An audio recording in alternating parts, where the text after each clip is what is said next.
Nithyanandam Paramasukhadam Kevalam Jnanamurtim Dvandvatitam Gagana Sadrisham Tattvamasyaadilaksham Ekam Nityam Malam Sarvadhi Sakshibhutam Bhavatitam Trigunarahitam Satgurum Tam Namami.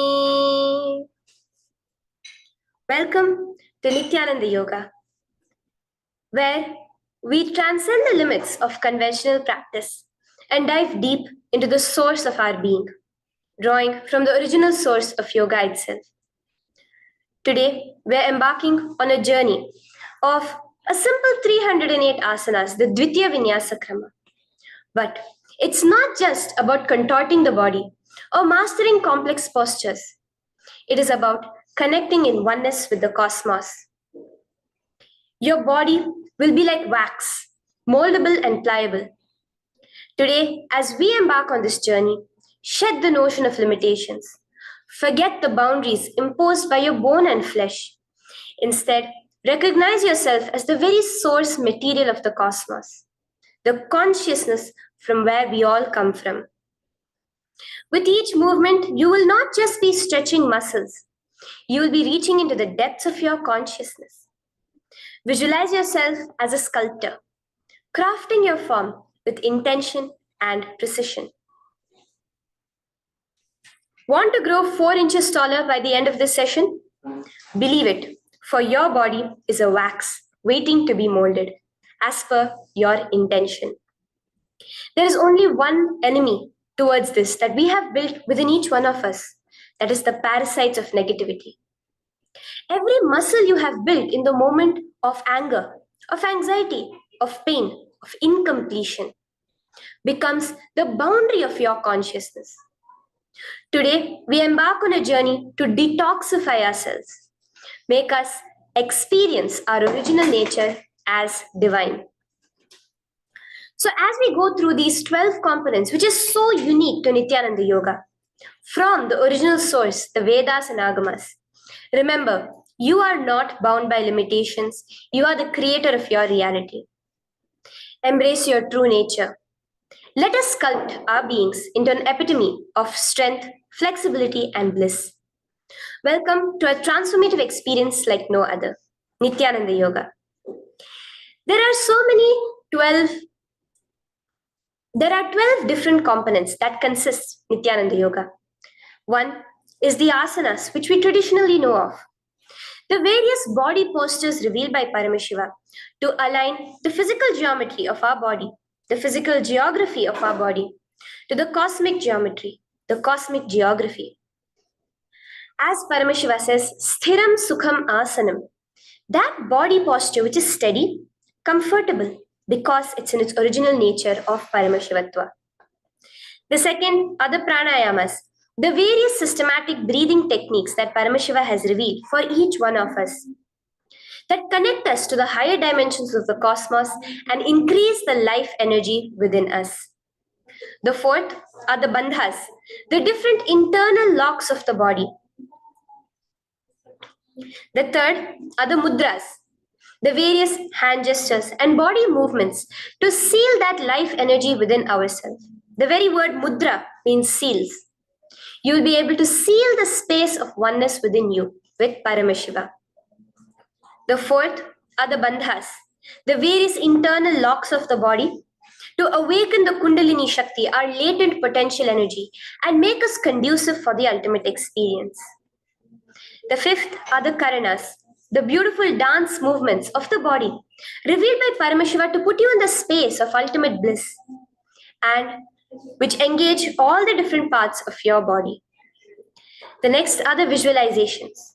As Swamiji says, the intention with which you move your body manifests as your reality.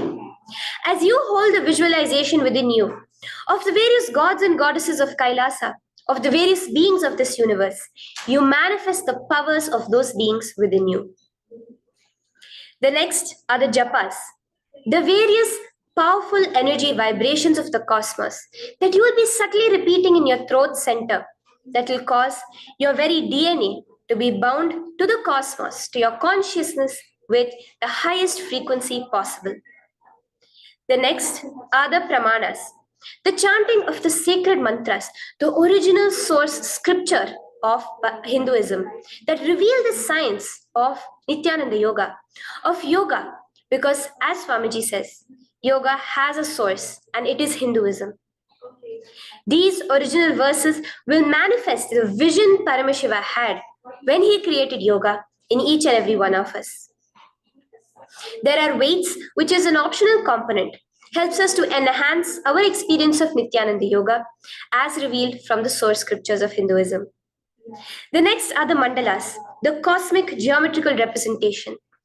The Shri Chakra, the Shri Yantra, which is the direct geometrical representation of the cosmos.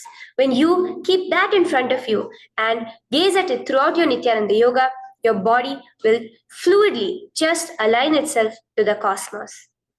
We have the Abharana, the Rudraksha, which we keep on our body, which acts as an energy battery, sucking in, storing the energy that we produce during this Nithyananda Yoga and releasing it to us throughout the day to fuel our entire day with consciousness. The last but not the least are the Aushadas, the various sacred herbs that you can apply to, which can be infused with the thought current of Parameshwatva to manifest it within you. With this understanding, let us get right into the practice of Nithyananda Yoga, which starts with invoking the presence of Paramashiva himself, the very being of Paramashiva, to witness our Nithyananda Yoga today, with the chanting of the Shiva Mula Mantra.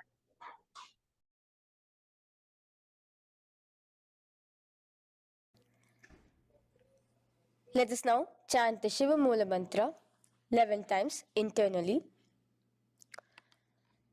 Om Ham Hom Shivaya Namaha.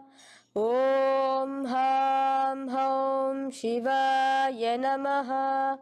Om Ham Hom Shivaya Namaha. Om Ham Hom Shivaya Namaha. Om Ham Hom Shivaya Namaha. Om Ham Hom Shivaya Namaha. Om Ham Hom Shivaya Namaha. Om Ham Hom Shivaya Namaha. Om Ham Hom Shivaya Namaha. Om Ham Hom Shivaya Namaha.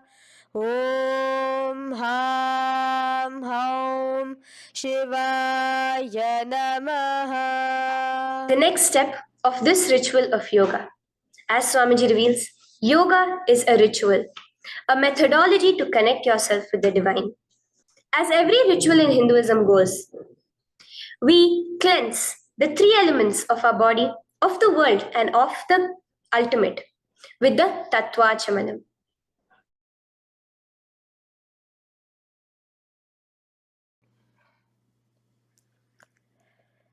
The next is the Tattvachamanam. So now I request all the participants to have the patram and the uddharani, the traditional cup and the spoon filled with some fresh water. Now,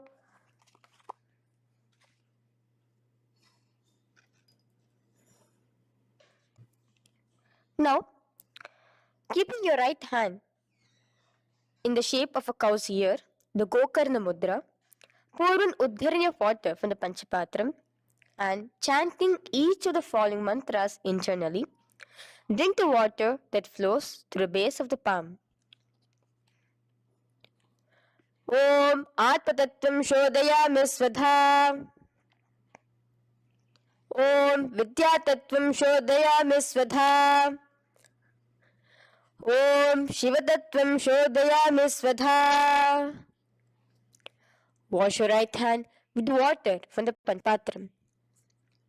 Now, chanting the following mantra internally, wipe the upper and lower lips twice using the base of the right hand thumb, moving the hand from right to the left of the lips.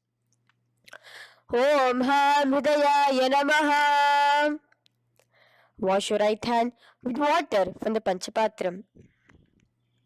Now, with the tips of right hand index, middle, and ring finger, touch above the upper lips and below the lower lips. Wash your right hand with water from the Panchapatram. Now, with the tips of right hand index finger and thumb joined together, touch your right nostril, left nostril. With the tips of right hand ring finger and thumb joined together, touch your right eye, right ear, left ear. Wash your right hand with water from the Panchapatram. Now, with the base of the right hand thumb and little finger, touch the navel, right chest, left chest. With the right hand, fingertips together, touch the top of the head, right shoulder, left shoulder, and your heart center. With that, we have the Sankalpa. The Sankalpa, the manifestation of our conscious intention. What is it today each one of us want to manifest through Nithyananda Yoga? Hold that in your inner space.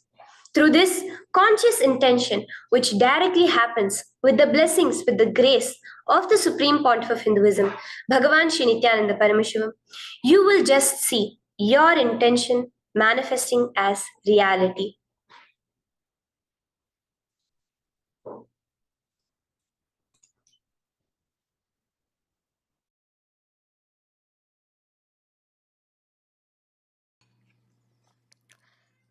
The next is the Sankalpa, the conscious resolution. So now I request all participants now to, with your right hand, cover your left palm, which is the Sankalpa Mudra, and keep both the hands on the right thigh. Continue to keep this mudra till the end of the Sankalpa.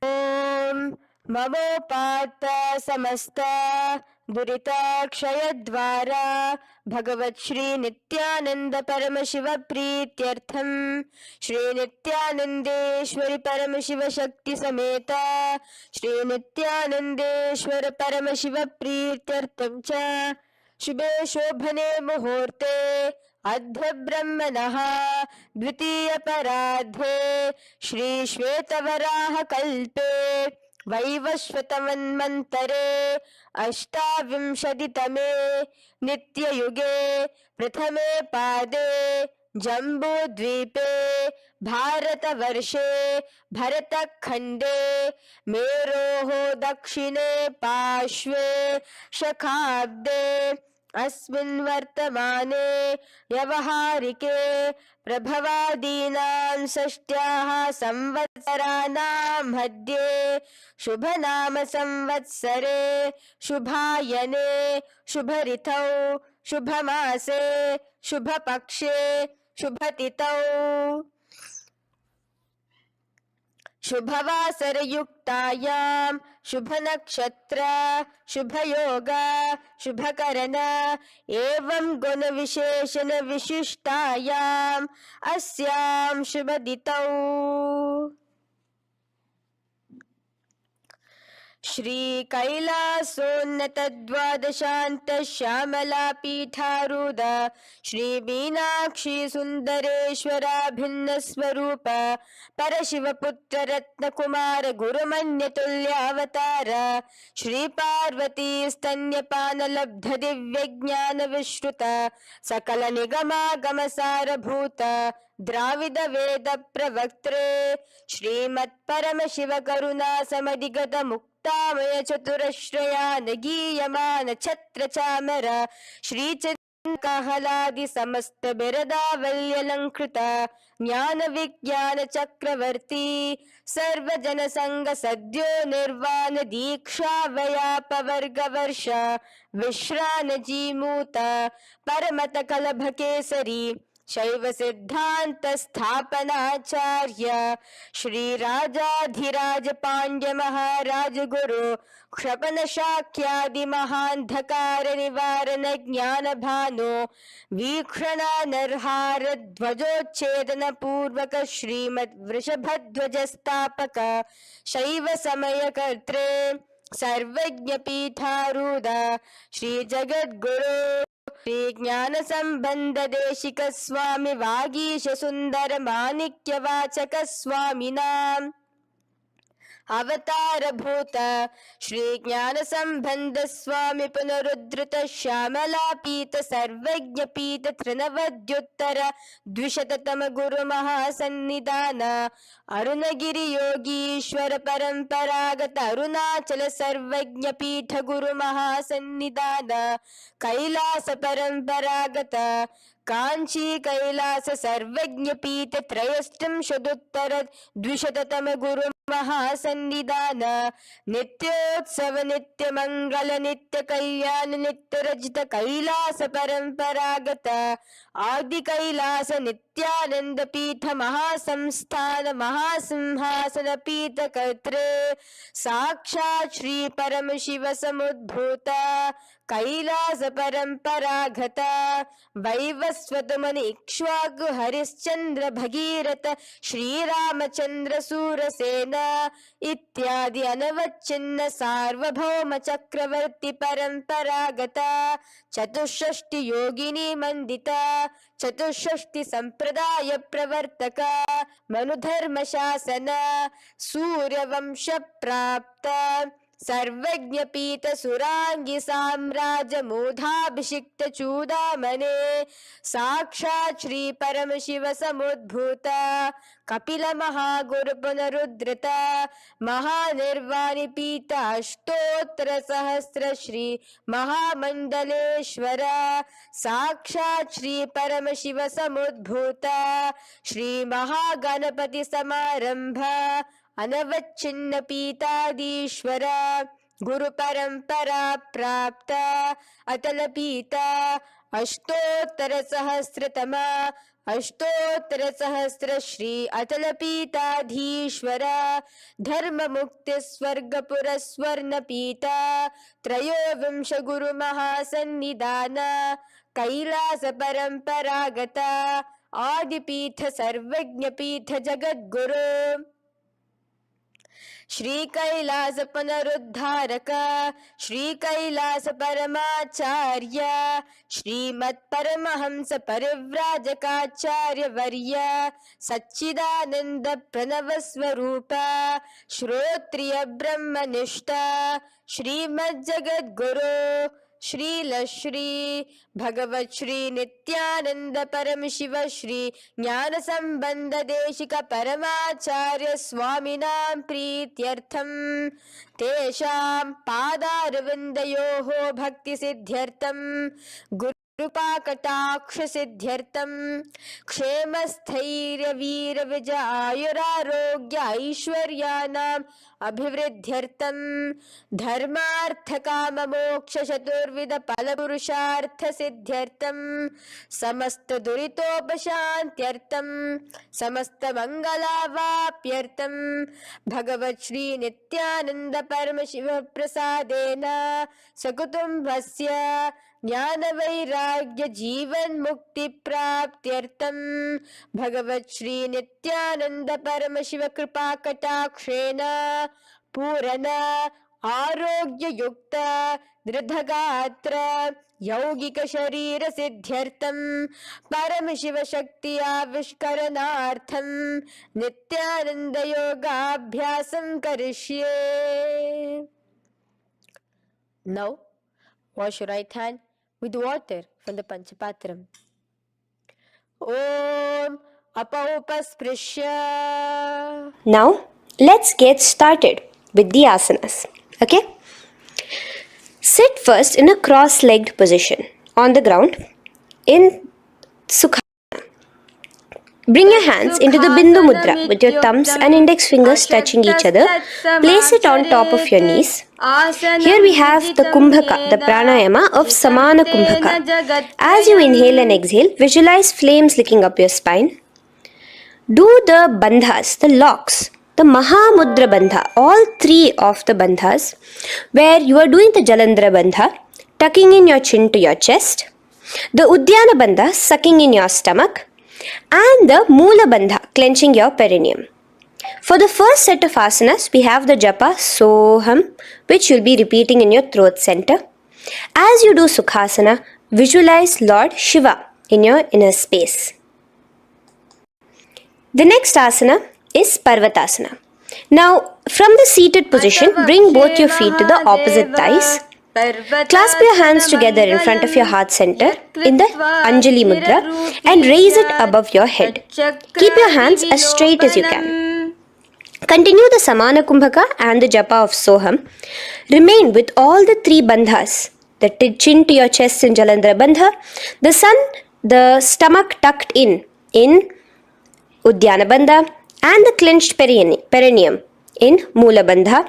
Here, visualize yourself as Mount Kailash. The next asana is Hali Pavasana. Now slowly bring your feet together in front of your body as you stretch it out a little further away. Now bring your hands behind your back and clasp the left hand by your right. Lean forward, placing your forehead on the ground as you continue to engage all the three bandhas. Here, gaze at your nose. Visualize Swamiji, the Supreme Pontiff of Hinduism, in your inner space.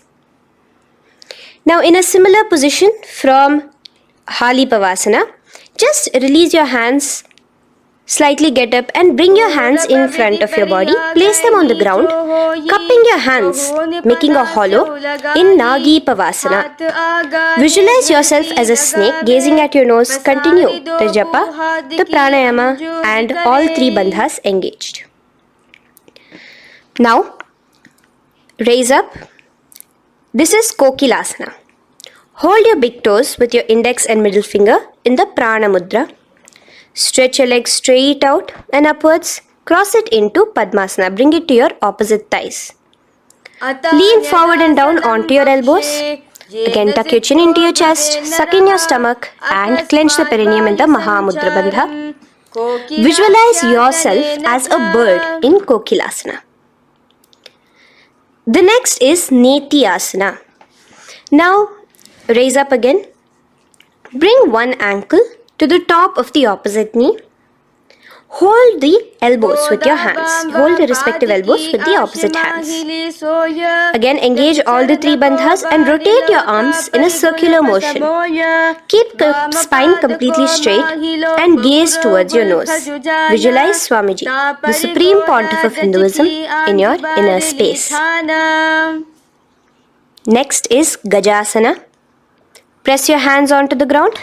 You can bring your feet a little back as you raise yourself up, your hips up high. Lower your head and then chest, scooping your body forward again and again. Here, engage the Udyana Bandha, where you suck in your stomach along with the Moola Bandha, clenching the perineum. Visualize yourself as an elephant. Gajasana. Now stop the movement slowly. In another dynamic asana, which is Rikshasana, you will start alternatively pressing the heel of one foot onto the ground while lifting the other heel up. Repeat this again and again. The next is Vaishyasana. Now slowly come to a standing position. Stand tall on the tips of just your big toes. Keep your head neck straight line. And bring the middle, index and ring fingers to your heart in the Hridaya Mudra. Continue engaging the Udyana Bandha. Visualize Swamiji in your inner space. Here we have a very interesting movement, which is the Karanas, the dance movements. So the first Karana is Urdhva Janu Karana, which literally means the raised knee. So now stand in the Aramandi position, which is your heels touching together, the toes facing outwards, almost at a 45-degree angle. Bend your knees low And keep both your hands at your chest, elbows parallel to the ground. Twist one knee towards the center of your body. Raise it up, back across the body back to the original position. Simultaneously with the leg movement, follow it with your respective hand, up across the body. Repeat this alternatively on both sides.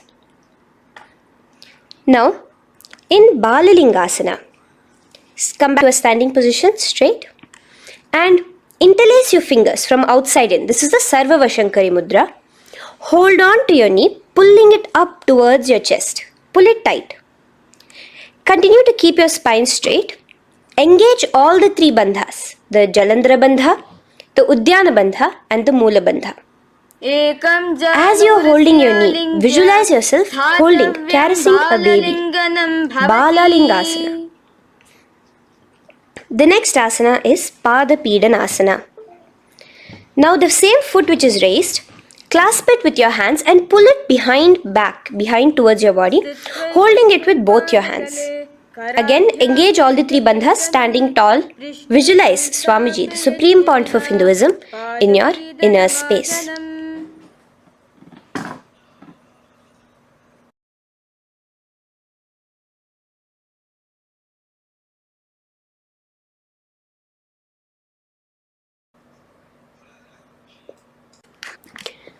From here, let's enter into Natarajasana. Now, the same foot you're already holding behind your back, twist the same hand of that leg inwards and pull the leg back. Extend the opposite hand forward with the index and thumbs together, again in the Bindu Mudra. Now, pull the foot back and up while leaning forward in Natarajasana. Hold your balance here. Here you will be engaging only the Moola Bandha, visualizing yourself as Lord Nataraja, the Lord of Dance.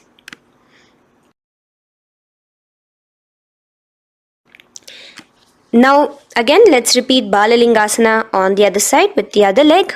Pull it up towards your chest with the hands in the Sarva Vashankari Mudra. Engage all the three bandhas as you visualize yourself holding and caressing a baby. Now pull your foot back into Pada Pidanasana on the other side. Remain with all the three bandhas engaged. Visualize Swamiji in your inner space. And lean forward. Now, hands stretched in the Bindu Mudra into Natarajasana. Balance. Visualize yourself as Lord Nataraja. Now, come back to a standing position. Release your leg. Gain your balance.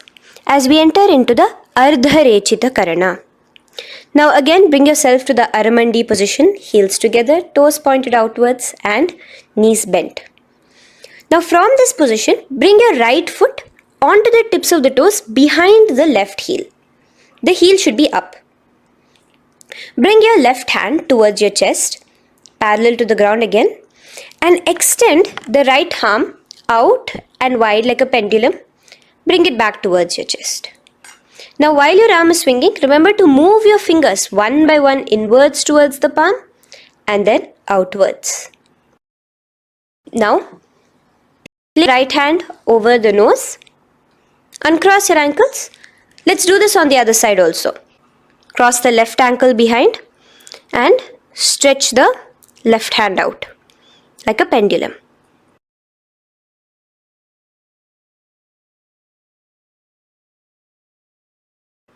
Bring it to your nose and cross the ankles. Now let us enter into the skeleton dance. It's a very powerful meditation. It cleanses the muscle memory. Any patterns which are there within your muscle memory can be completely wiped out through this skeleton dance. Just 2 simple steps. Now stand straight. Visualize yourself as a skeleton. You can close your eyes. Just visualize yourself as pure bones. There are no muscles, no veins, no nerves, tissues, organs, nothing. Just bones, a skeleton form. And shake your body intensely. As a skeleton, you are moving yourself wildly, intensely. Just shake it all out.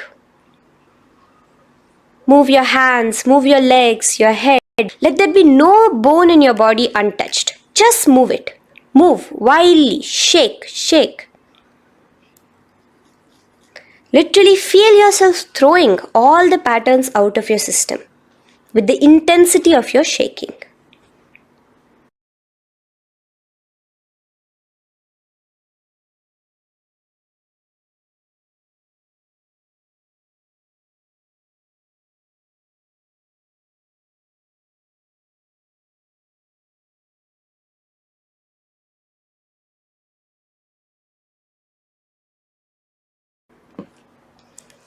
Now slowly calm down.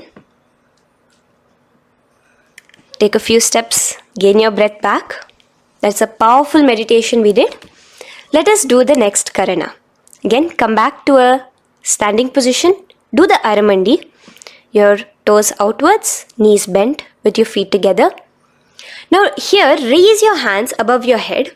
Keep your palms completely straight and cross the wrists with the palms facing forward and the back of the hands outward. Now from the crossed wrists, uncross the wrists, spreading your arms out wide while you turn your hip towards the side. Turn by the waist sideways. Bring your hands back over the head and turn on the other side. Repeat this on the other side. Do it again. Let's twist out. Come back to the middle and twist out again. This is the Kati China Karana. Now stand tall. Raise your hands above your head. Bring yourself to the top of the tip of your toes. Let your hands face each other parallel to the ears. You're tall, pushing yourself, stretching yourself. Again, engage all the three bandhas. Tucking in your chin to the chest, sucking in your stomach and clenching your perineum. Visualize yourself as a palm tree. We have the japa changing over here where you will be repeating Shivoham in your throat center. Tadasana.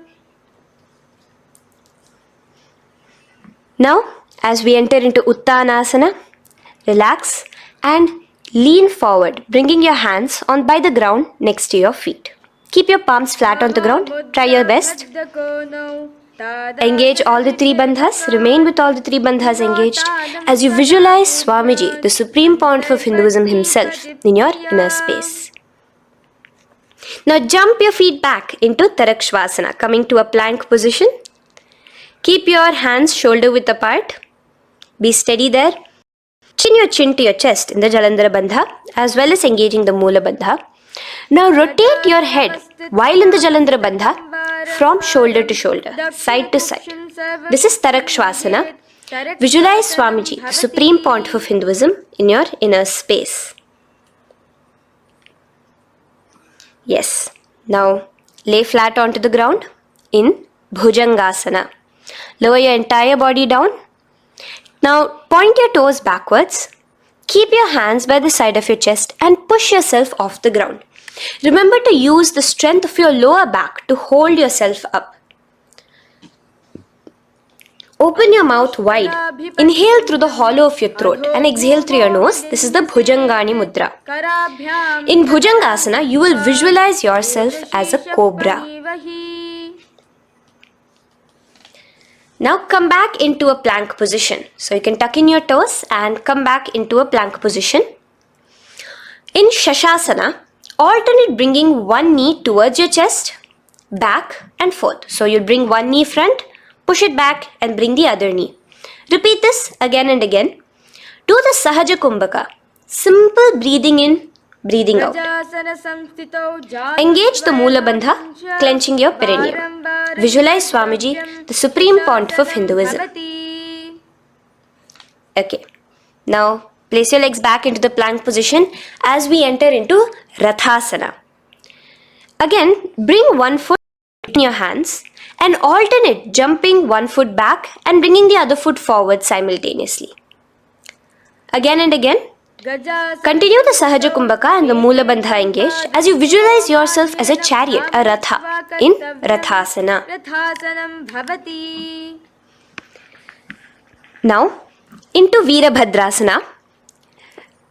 Remain one leg in between your hands. So as you jump, one leg comes between your hands. Stop in that position. One leg stretched back.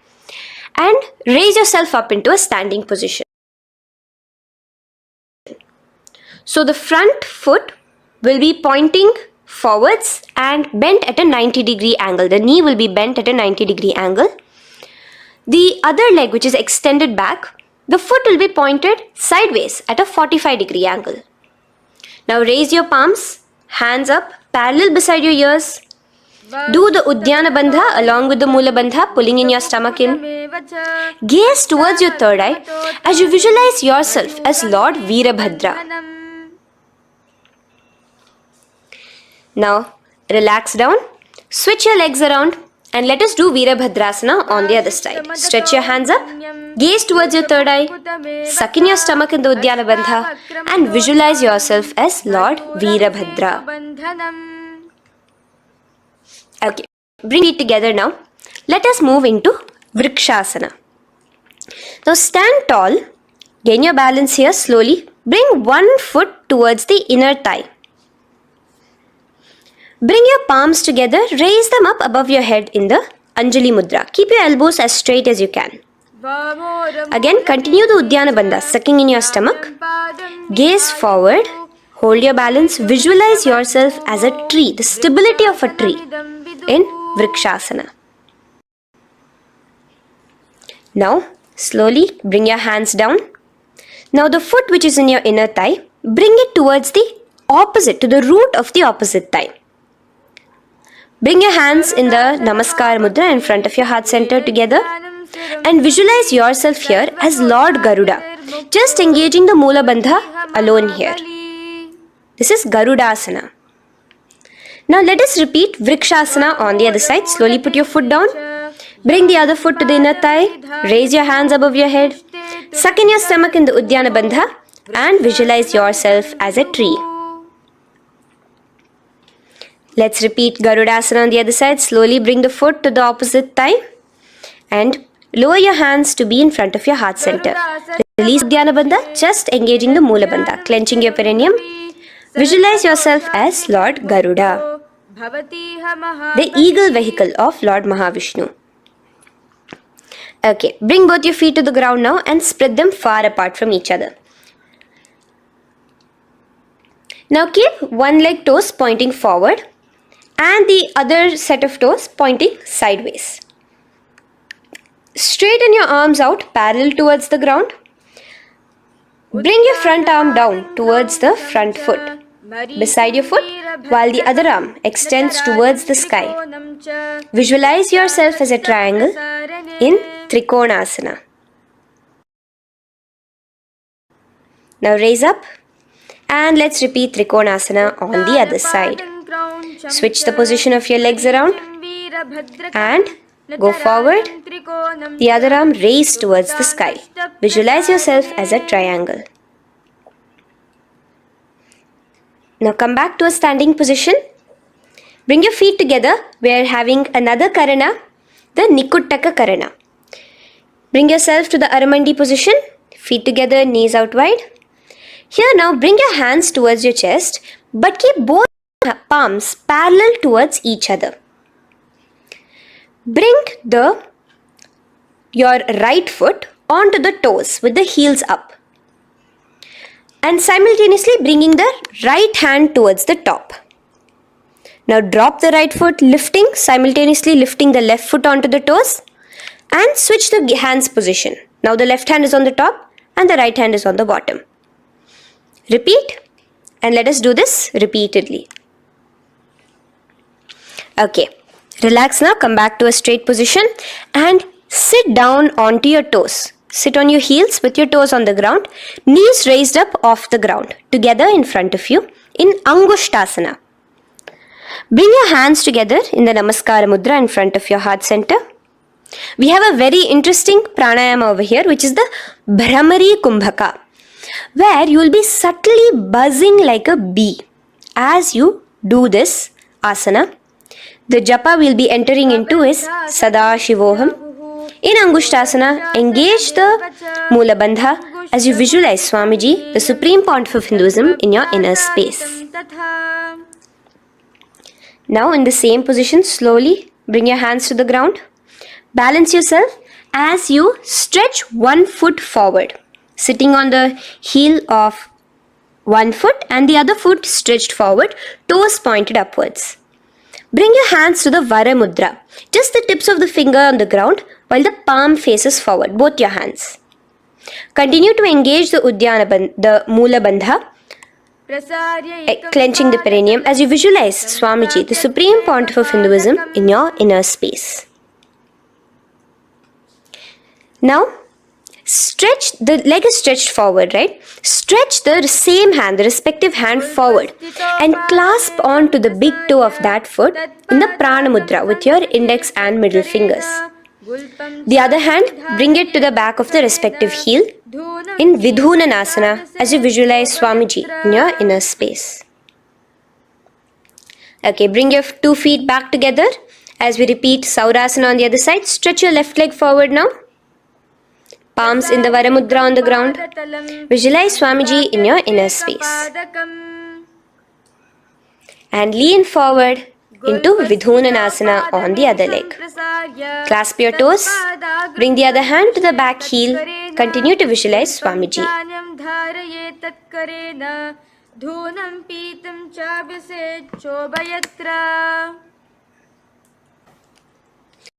Now bring your 2 feet back together as you continue to sit on the heels, getting a nice toe workout here. Balance on your toes, bring your knees together in front of you. Now place your palms on top of the respective knees with the hands facing upwards, the palms facing upwards. Leave a slight gap between your palms and knees.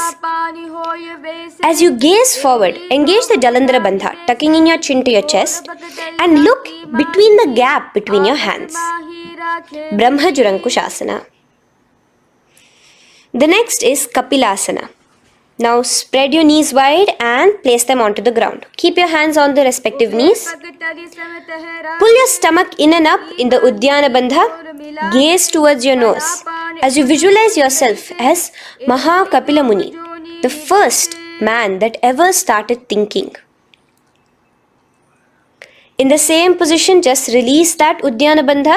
Release the lock of the stomach, but continue to clench your perineum in Mula Bandha as you switch your gaze to your third eye. So from your nose, switch your gaze to the third eye. Visualize Swamiji, the Supreme Pontiff of Hinduism, in your inner space. Bhadra Gorakshasana. Next is Suryasana. Now, your toes are tucked. Just lift your knees off the ground, wide apart. Bring your hands together in the Padma Mudra with the little fingers and thumbs joined together. Engage the Uddiyana Bandha, suck in your stomach and raise your hands up tall above your head. Slightly lean back as you look towards the gap between your hands. Visualize Lord Surya in your inner space. Now relax, slowly bring your hands to the ground. Sit on top of your heels, the toes flat. Here, keep your hands on top of your knees and lift your tongue up against the roof of your mouth in the Manduki Mudra. Do the Sahaja Kumbhaka, simple breathing in and out. Engage the Mula Bandha, clenching your perineum. With the Japa Sadashivoham, repeating in your inner space, here you will visualize yourself as a frog in Mandukasana. Your tongue pressed against the upper palate. Is your frog-like tongue catching the nectar of immortality dripping from your Sahasrara Chakra? Gaze towards your third eye in Mandukasana. Now from here itself, moving into Uttara Mandukasana. Just bring your hands to the opposite shoulders, remaining in the same seated position. Continue with the Uddiyana Bandha engaged, gazing at your third eye. The Manduki Mudra, tongue pressed against the top of your palate, visualizing yourself as a frog in Uttana Mandukasana. Slowly bring your hands out from behind your back. Now slightly raise up and cross your ankles behind you. Sit on top of your crossed ankles. Keep your knees wide and your fingers spread on the top of your knees, both your hands. Open your mouth wide and stick out your tongue, exhaling forcefully. Gaze at the tip of your nose. Repeat this several times because you're visualizing yourself as a lion in Simhasana. The next asana is Bhadrasana. Now you can release yourself and uncross your ankles. Just keep your toes crossed behind you. Again, sit on top of your heels, keeping your knees wide apart. Cross your hands behind your back, hold on to the big toes in the Prana Mudra with your index and middle fingers. Apply the Jalandhara Bandha, tuck in your chin to your chest along with the Mula Bandha, sucking in your perineum. As you gaze towards your nose, here, resume the Brahmari Kumbhaka, buzzing like a bee subtly in your inner space as you visualize Swamiji, the Supreme Pontiff of Hinduism, in your inner space.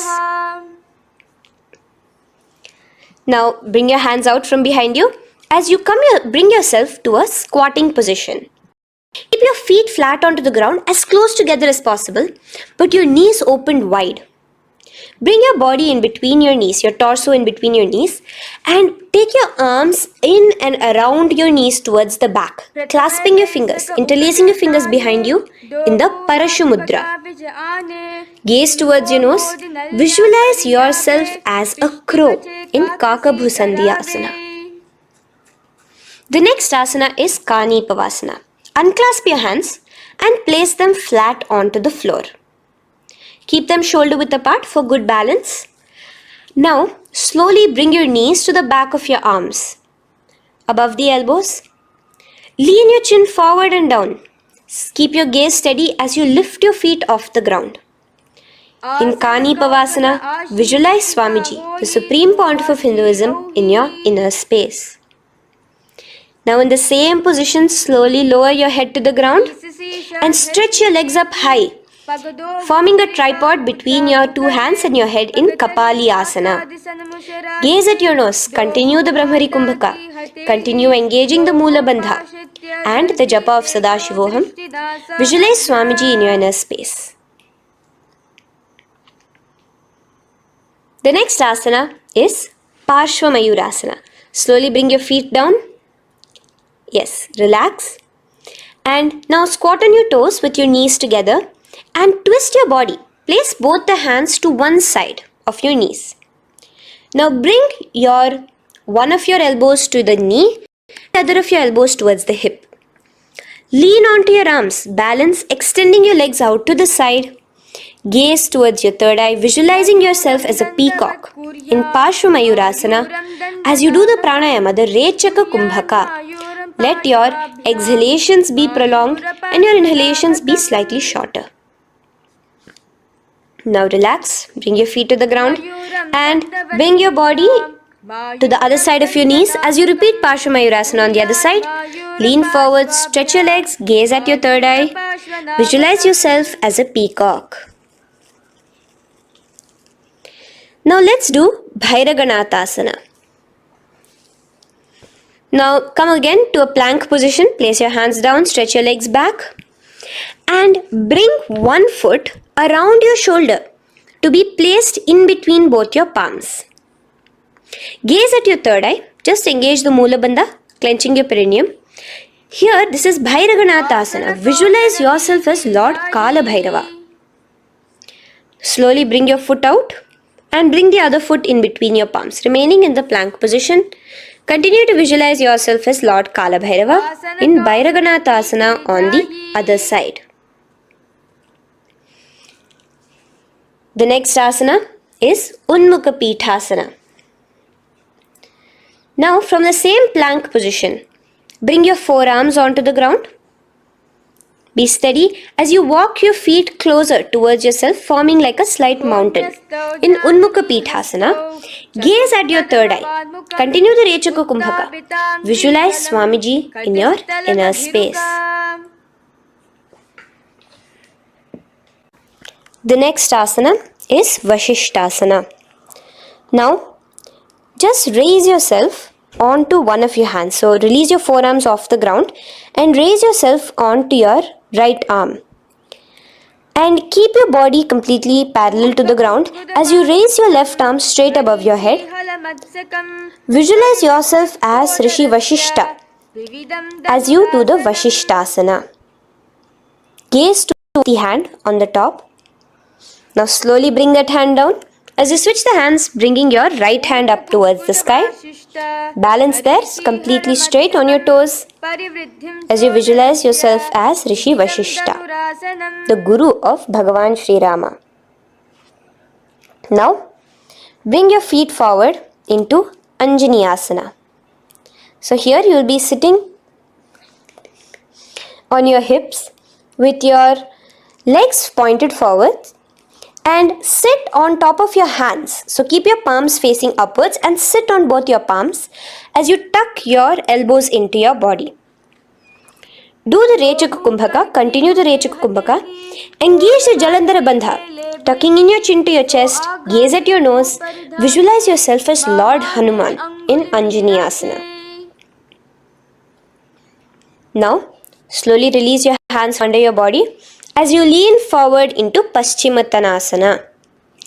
Clasp your respective toes with your index and middle finger.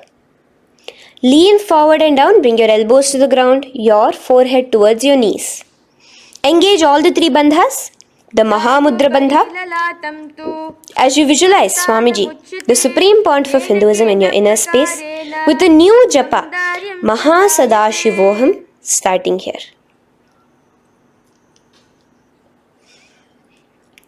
The next is Ugrasana. Now, you can raise up and clasp your hands behind your neck in the Parashumudra. Interlace both your fingers. Lean forward and down, bringing your forehead to your knees and your elbows onto the ground. Again, engage all the three bandhas in the Mahamudra Bandha as you visualize Devi Kali in your inner space in Ugrasana. The next is Marichyasana. So raise up and keep one leg pointed forward while you bring the other leg towards the groin, the knee pointed upwards. Place the foot flat on the ground. Now lean forward, bring both your hands, wrap your arms around the raised knee, clasping your hands behind the back together. Bring your chest to the thigh with your head towards the knee. Here engage just the Moola Bandha, sucking in your perineum. As you visualize yourself as Rishi Marichi in Marichyasana. The next asana is Mahamudrasana. Now slowly raise up and the raised knee, let it rest by your side with your leg towards the inner thigh of the opposite leg. Now again reach down, hold your foot, bring your elbows to the ground, your forehead to your knees. Engage all the three bandhas in the Mahamudra Bandha. Gaze at your nose, visualize Swamiji himself in your space. Raise up. Let's repeat Marichyasana on the other side. Bring the other foot straight while the other foot comes into the groin. Knee up. Lean forward, clasping your hands behind your back. Visualize yourself as Sage Marichi. Now from here, raise up, engage all the three bandhas as you let your knee fall to the side. Lean forward, clasping the foot. Gaze at your nose.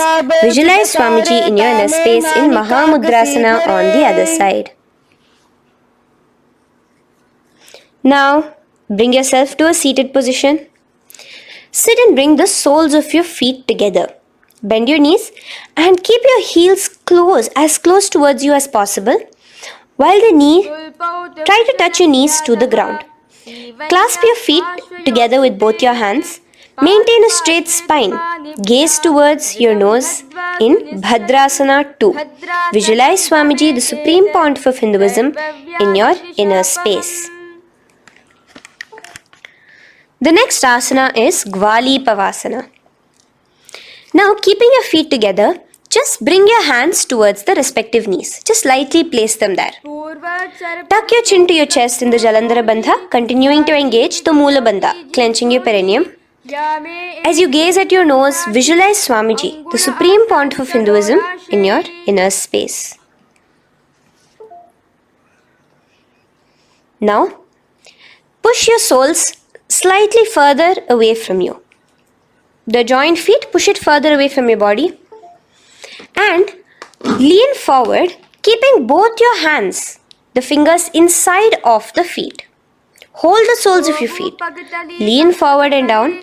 Bring your forehead to the ground. Gaze at your nose. Visualize the Yoni Mandala in your inner space.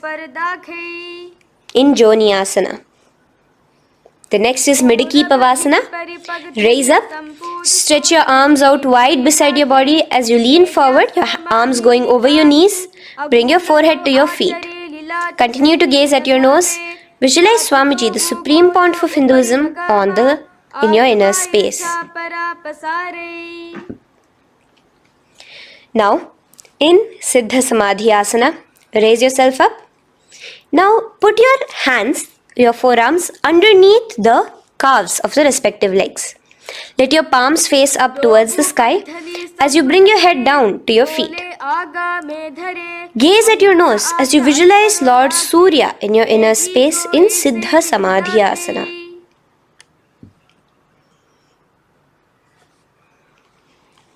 The next asana is Chiniki Pavasana. Raise up now. Bring both your feet together in front of you. Bring your feet back close to your body. Now place your hands underneath both the feet and pull your feet open like a book facing towards the sky. Both your feet. Press your elbows onto your thighs near the knees and gaze towards your nose, visualizing Swamiji in your inner space in Chiniki Pavasana. Giving yourself a nice stretch. Now release your feet and bring your hands to the respective knees. Gently push down on your knees, pushing it towards the ground. Suck in your stomach in the Uddiyana Bandha. Gaze at your third eye, visualizing Swamiji in your inner space. This is Charapata Chokasana. The next asana is Bhairavasana. Now continuing to remain with your feet together, you can use the help of your hands to bring your toes onto the ground with your heels pointed upwards. Just push yourself and try to do it. Continue to remain with the Uddiyana Bandha engaged, your stomach sucked in. Bring your hands to the Bindu Mudra with the index and thumbs together on top of the knees. Gaze at your third eye. Visualize yourself as Lord Kala Bhairava in Bhairavasana. The next asana is Samanasana. So slowly you can bring your feet out from underneath. Take now one foot towards your chest, holding with both your hands as the other foot rests by the perineum. Pull the sole onto your chest. Gaze at your third eye. Visualize yourself holding the breath in the Mooladhara Chakra, the Chaturdala, the 4-petal lotus of your body. Gaze at your third eye. Visualize Swamiji, the Supreme Pontiff of Hinduism, in your inner space in Samanasana. From here, let's move into Apanasana. Now, the foot that you have towards your chest, just bring it over your shoulder and place both your palms onto the ground beside you. As you lift the leg by your perineum, stretch it out and lift it up high into the sky in Apanasana. Gaze at your third eye, visualizing Swamiji in your inner space. Let's repeat Samanasana on the other side. Bring your foot down. Clasp the other foot towards your chest. Gaze at your third eye, visualizing Swamiji in your inner space. And bring the foot onto your shoulder as we repeat Apanasana on the other side. Stretch your leg out straight in front of you, up high towards the sky, gazing at the third eye, visualizing Swamiji in your inner space. Okay, relax slowly. Let's move into Gomukhasana. Now, sitting in a seated position, cross one leg over the other, like over, and align the knees together at the center of your body and the feet by the opposite hips. Place both your hands on top of the stacked knees. Gaze at your nose. Here we have a beautiful pranayama, very cooling pranayama, which is the Sheetkari pranayama, where you will be inhaling through your clenched teeth with your tongue pressed against behind your teeth and exhaling through your nose, creating a hissing sound. The japa will be for the next sequence of asanas. Om Nithyanandoham. Visualize the face of a cow in Gomukhasana. Now keep your knees crossed. From the knees, bring your hands towards the respective toes on the side of the body. Clasp the big toe in Pranamudra. Suck in your stomach in the Udyana Bandha. Visualize yourself as Rishika Anasuya in Anasuyasana. Now in Anusuyasana 2, just bring your hands behind your back, clasped together, interlaced fingers in the Parashamudra. Lean forward and down. Try to bring your nose to touch the ground in front of you. Just visualize yourself as Rishika Anasuya and gaze at your nose. Anusuyasana 2. Raise yourself up now. Now bring one foot towards the perineum, knee resting on the ground. Raise your other foot with the foot in front of the lying down, knees pointed upwards towards your chest. Place your hands on the respective knees. Keep your spine tall, chest out. Gaze at your nose. Visualize yourself as Lord Garuda, the eagle vehicle of Bhagavan Mahavishnu. Garudasana 2. From here, moving into Naradasana. Now, keep both your hands, bring both your hands behind your neck and clasp them in the Parashamudra. Interlace your fingers behind your neck. Twist outward of the raised knee. Just keep your whole body outside of the raised knee. Gaze towards your third eye, visualizing yourself as Devarishi Narada in your inner space. From Naradasana, let's enter into Matsya Pithakasana. Place one foot on the top of the opposite thigh. Wrap your respective arm across the knee, holding on to the opposite shin. Extend the opposite hand straight. Hold on to the respective toe with the index and middle fingers in Prana Mudra. Gaze towards your nose. Visualize Matsyavatara, the fish form of Bhagavan Mahavishnu in your inner space. Matsya Pithakasana.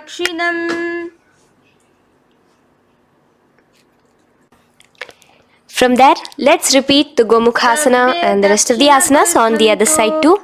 So slowly you can cross your knees over to the other side in Gomukhasana. Keep your hands on the top of your knees. Gaze at your nose as you visualize the face of a cow in Gomukhasana. Continuing into Anasuyasana on the other side, bring your hands to your toes. Suck in your stomach in the Udyana Bandha. Gaze at your nose, visualize yourself as Rishika Anasuya. And lean forward, bringing your hands behind your back in Anasuyasana 2. Interlace your fingers in the Parashamudra. Continue to gaze at your nose, visualizing yourself as Rishika Anasuya. As you relax the Udyana Bandha, just clenching the Mula Bandha alone. Raise up, bring your feet together in front of you as we enter into Garudasana 2. Place your hands on the respective knees. Stay straight. Visualize yourself as Lord Garuda as you gaze to your nose. And twist your body out of the raised knee, hands clasped in the Parashamudra behind your neck. Gaze at the third eye, visualizing yourself as Devarishi Narada. And bring the foot to the opposite thigh as we enter into Matsya Pithakasana on the other side. Clasp your toe in Prana Mudra. Gaze at your nose, visualizing Matsya Avatara, the fish avatar of Lord Vishnu in your inner space. Now let's enter into Matsyendrasana. Remaining in the same position with one foot on the opposite thigh, place the other foot on the ground on the far side of the other thigh. Twist. Bring your elbow outside the raised knee. Keep the raised arm by your neck. Turn backwards. Gaze towards your third eye, the other hand straight out. Visualize Matsyendranatha, the great Rishi and master of Hatha Yoga in your inner space. Just switch your hands around. Straighten the hand that was originally bent and bend the other hand towards your neck. As we enter into Kubhasana, visualize yourself as a camel.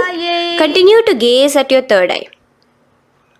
Now, straighten out both your hands straight out in the same position. Continue to gaze at your third eye, visualizing Matsyendranatha, the master of Hatha Yoga in your inner space.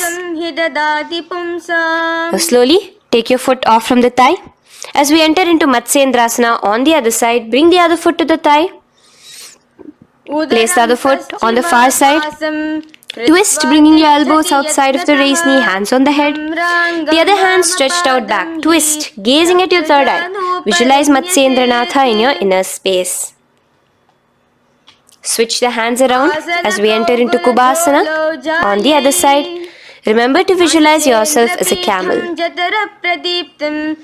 Now stretch both your hands out in Matsyendrasana 2 on the other side. Visualize Matsyendranatha in your inner space. Now, with one leg on the thigh, bring the other foot too to the opposite thigh in Padmasana. Place your palms on the respective knees.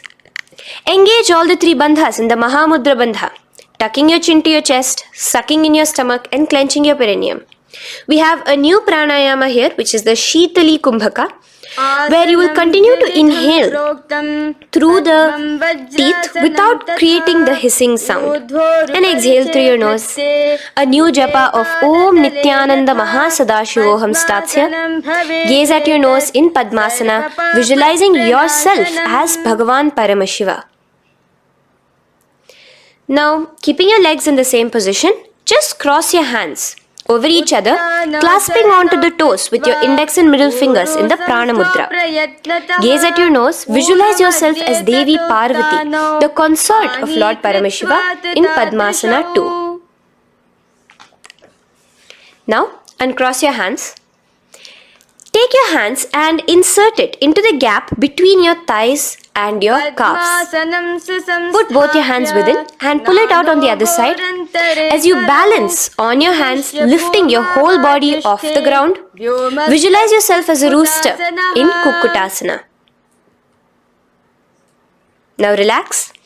Take your hands out from inside your feet as we enter into Baddha Keki Asana. Place your hand onto the ground as you raise up on your knees. Place your palms on the ground, fingers pointing towards the legs. Now keep your elbows together, pressed against your navel.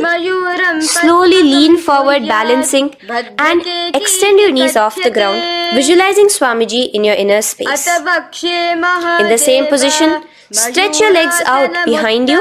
In Mayurasana, visualize yourself as a peacock. Hold your balance. Relax now. Yes, relax flat onto the ground into Makarasana. Lay down completely flat. Keep your feet pointing outwards, far away from each other. Place your forehead on the mat.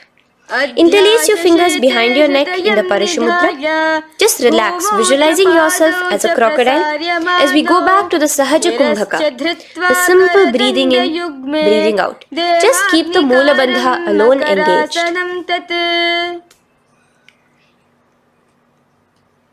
The next asana is Shalabhasana. Now lay on your stomach and place your hands on the ground beside the chest. From the laying position, raise your legs up. Use your core strength to bring your thighs off the ground. Visualizing yourself as a locust in Shalabhasana. Relax your feet down and bring your hands to your feet, pulling your feet down towards the ground beside your hips. In Ushtrasana, visualize yourself as a camel. Now slowly kick your legs back. Rise your hand is clasping your feet. Pull your feet towards the sky, lifting your chest and thighs off the ground. In Dhanurasana, gaze at your third eye. Visualize yourself as Paramashiva's bow. Relax slowly and come up to a sitting position. In Bhagasana, sit on both your knees with your head, neck and spine straight. Clench your perineum in the Moola Bandha. Place your hands on top of your knees. Gaze towards your third eye, visualizing Swamiji, the Supreme Pontiff of Hinduism, in your inner space. From here, we enter into Gohyasana. We have a couple of headstand postures here, so get yourself ready. Now, place your forearms on the ground with your fingers interlocked. Ensure your elbows are at shoulder width for the best balance. Place the top of your head on the ground, holding your head with your hands. Slowly walk your toes until your hips are in a straight line with your shoulders, and just kick your feet up slightly. Make sure not to lose your balance. Keep your knees bent together at your chest. Toes pointed upwards. Gaze to your nose, visualizing Swamiji in your inner space. From here, stretch your legs out into Shirasasana, continuing to hold the balance there as you continue at your nose, visualizing Swamiji in your inner space. Bring your feet to the ground, relax slowly.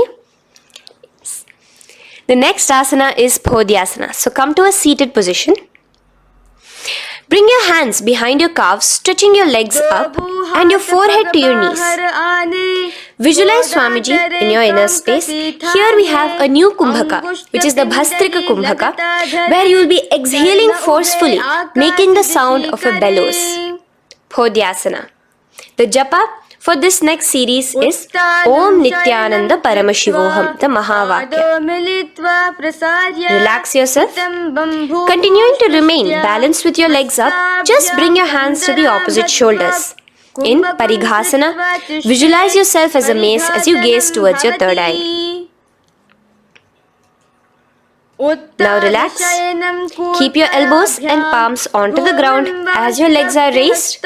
Visualize yourself as a boat in Naukasana. Continuing to gaze towards your third eye, remember to continue the Bhastrika Kumbhaka. Forceful exhalation. Now, continuing to keep your balance, just bring your hands to your feet and scoop your hands underneath the heels, pull it towards the chest. Keep your spine upright, gaze towards your nose. Visualize yourself as Lord Rudra in Rudrasana, the most ferocious form of Paramashiva. Now lay on your back. So you can remove your hands from underneath your feet and lay on your back.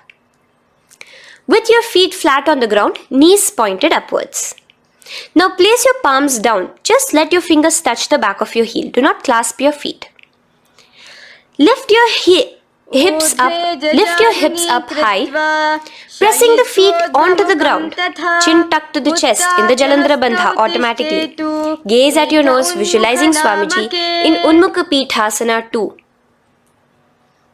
Now lay onto the ground in Shavasana. Just lay completely flat with your palms facing upwards by the side of your body. Just unclutch from any movement happening within you. Visualize your body is dead. The Supreme Pontiff of Hinduism, Swamiji, is just liberating you. Just let your awareness, your energy completely pervade your body in the Shakti Chalan Mudra as you continue to vibrate with the Mahavakya.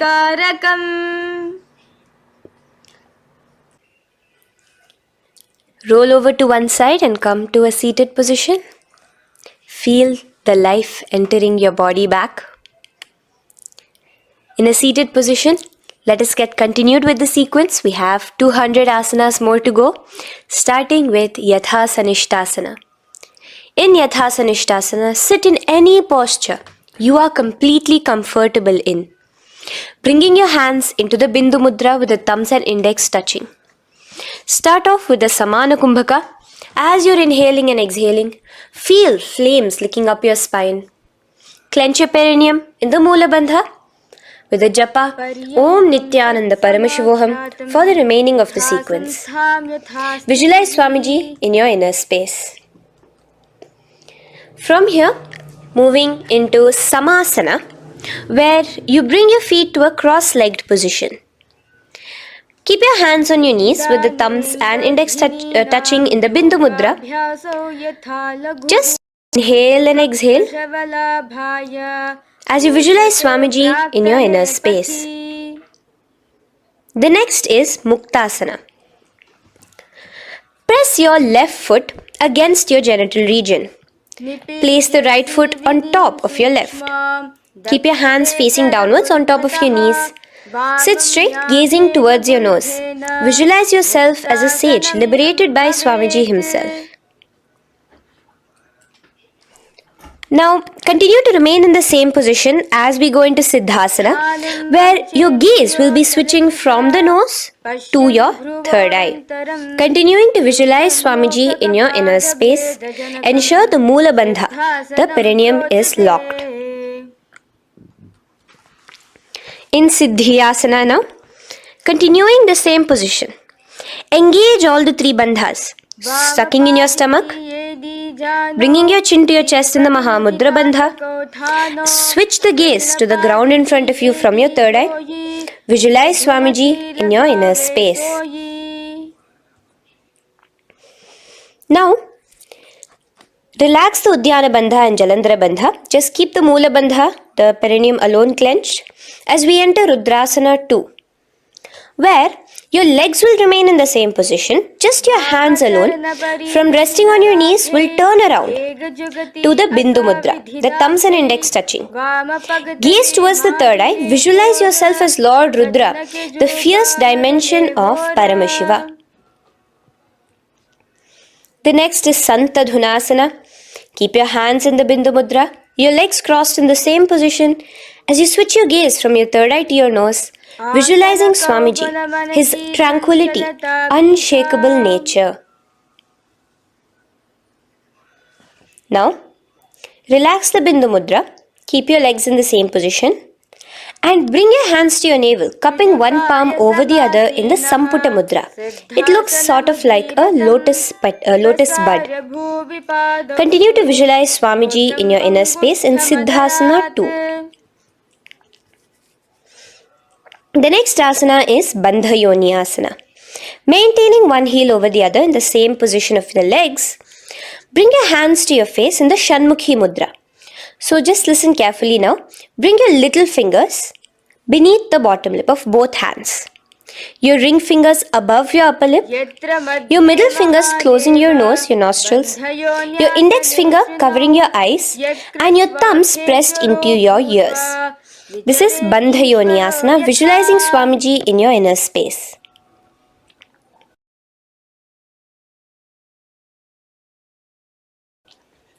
The next asana is Virasana. Now, you can remove your hands from your face and bring one foot onto the opposite thigh, and the other foot underneath the thigh. Keep your hands in the Bindu Mudra, thumb and index fingers together on the top of your knees as you embody the space and state of bravery, Veera, in Virasana. Now, changing the leg position again as we enter into Valmikasana. Keep your left heel on the right side of the generative organ, toes under the thigh. Keep your right foot on top of the left leg, toes by the knee. Again, bring your hands into the Bindu Mudra on top of the knees. Gaze towards your third eye. Visualize Rishi Valmiki, the poet, the first poet and author of Ramayanam. The next asana is Joni Mudrasana. So you're going to remain here as you switch your gaze to your nose, visualizing the Yoni Mandala, a beautiful formation, divine cosmic geometry, representing Devi, Shakti, a symbol of the creative energy of the universe in Joni Mudrasana. In the same position, switch your gaze to your third eye, continuing to visualize the Yoni Mandala in your inner space. Now, let's move into Bhadrasana 3. So bring your feet, the soles of your feet together, uncross them and bring them together in front of your body. Hold it with both your hands, pulling it against you. Push your knees down towards the ground. As you gaze at your nose, suck your stomach in the Uddiyana Bandha. Visualize Lord Veerabhadra in your inner space. Bhadrasana 3. In the same position, we are entering into Aghorasana, where your left hand will rest on top of the left knee, while your right hand comes towards your face. Now, do the Khechari Mudra, where you are bringing your tongue towards the upper palate, gazing towards your third eye. Now, with your right hand, cover your mouth, close the left nostril with your index finger, inhale through the right nostril. Close both the nostrils, hold your breath and exhale through the left nostril in the Abhyantara Kumbhaka. Repeat this on the other side.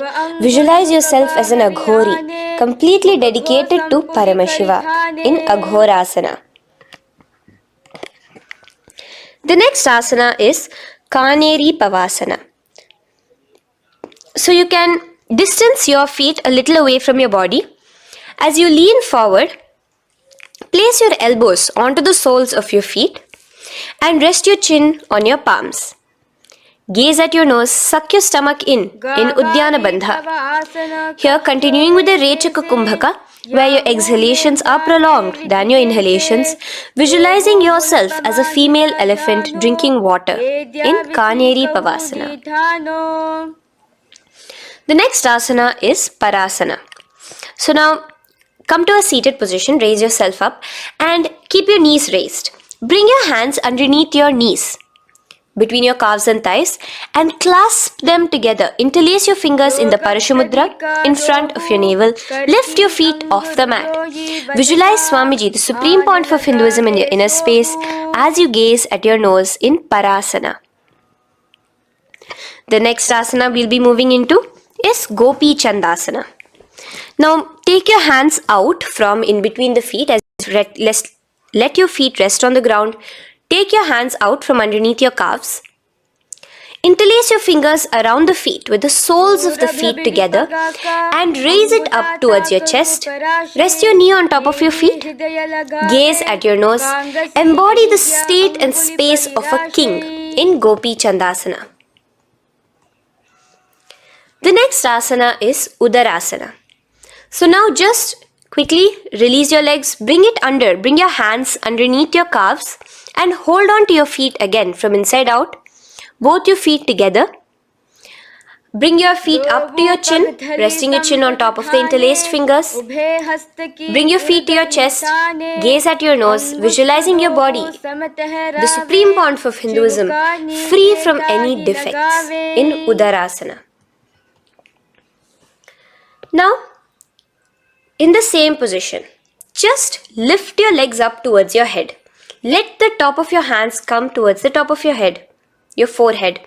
And this is Vishishtasana. Visualize yourself excelling in everything in this posture.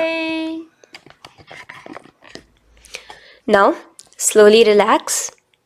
Keep your hands underneath your shins as you take your hands up to the shoulder, pulling your hand and interlacing your fingers behind your neck. In Bhujasana, visualize yourself as a cobra. The next asana is Kalyanasana. So in the same seated posture, bring your hands around from behind your neck, remove them and put them around your back, interlacing the fingers behind you. Gaze at your nose. Visualize yourself as a beautiful, auspicious goddess in Kalyanasana.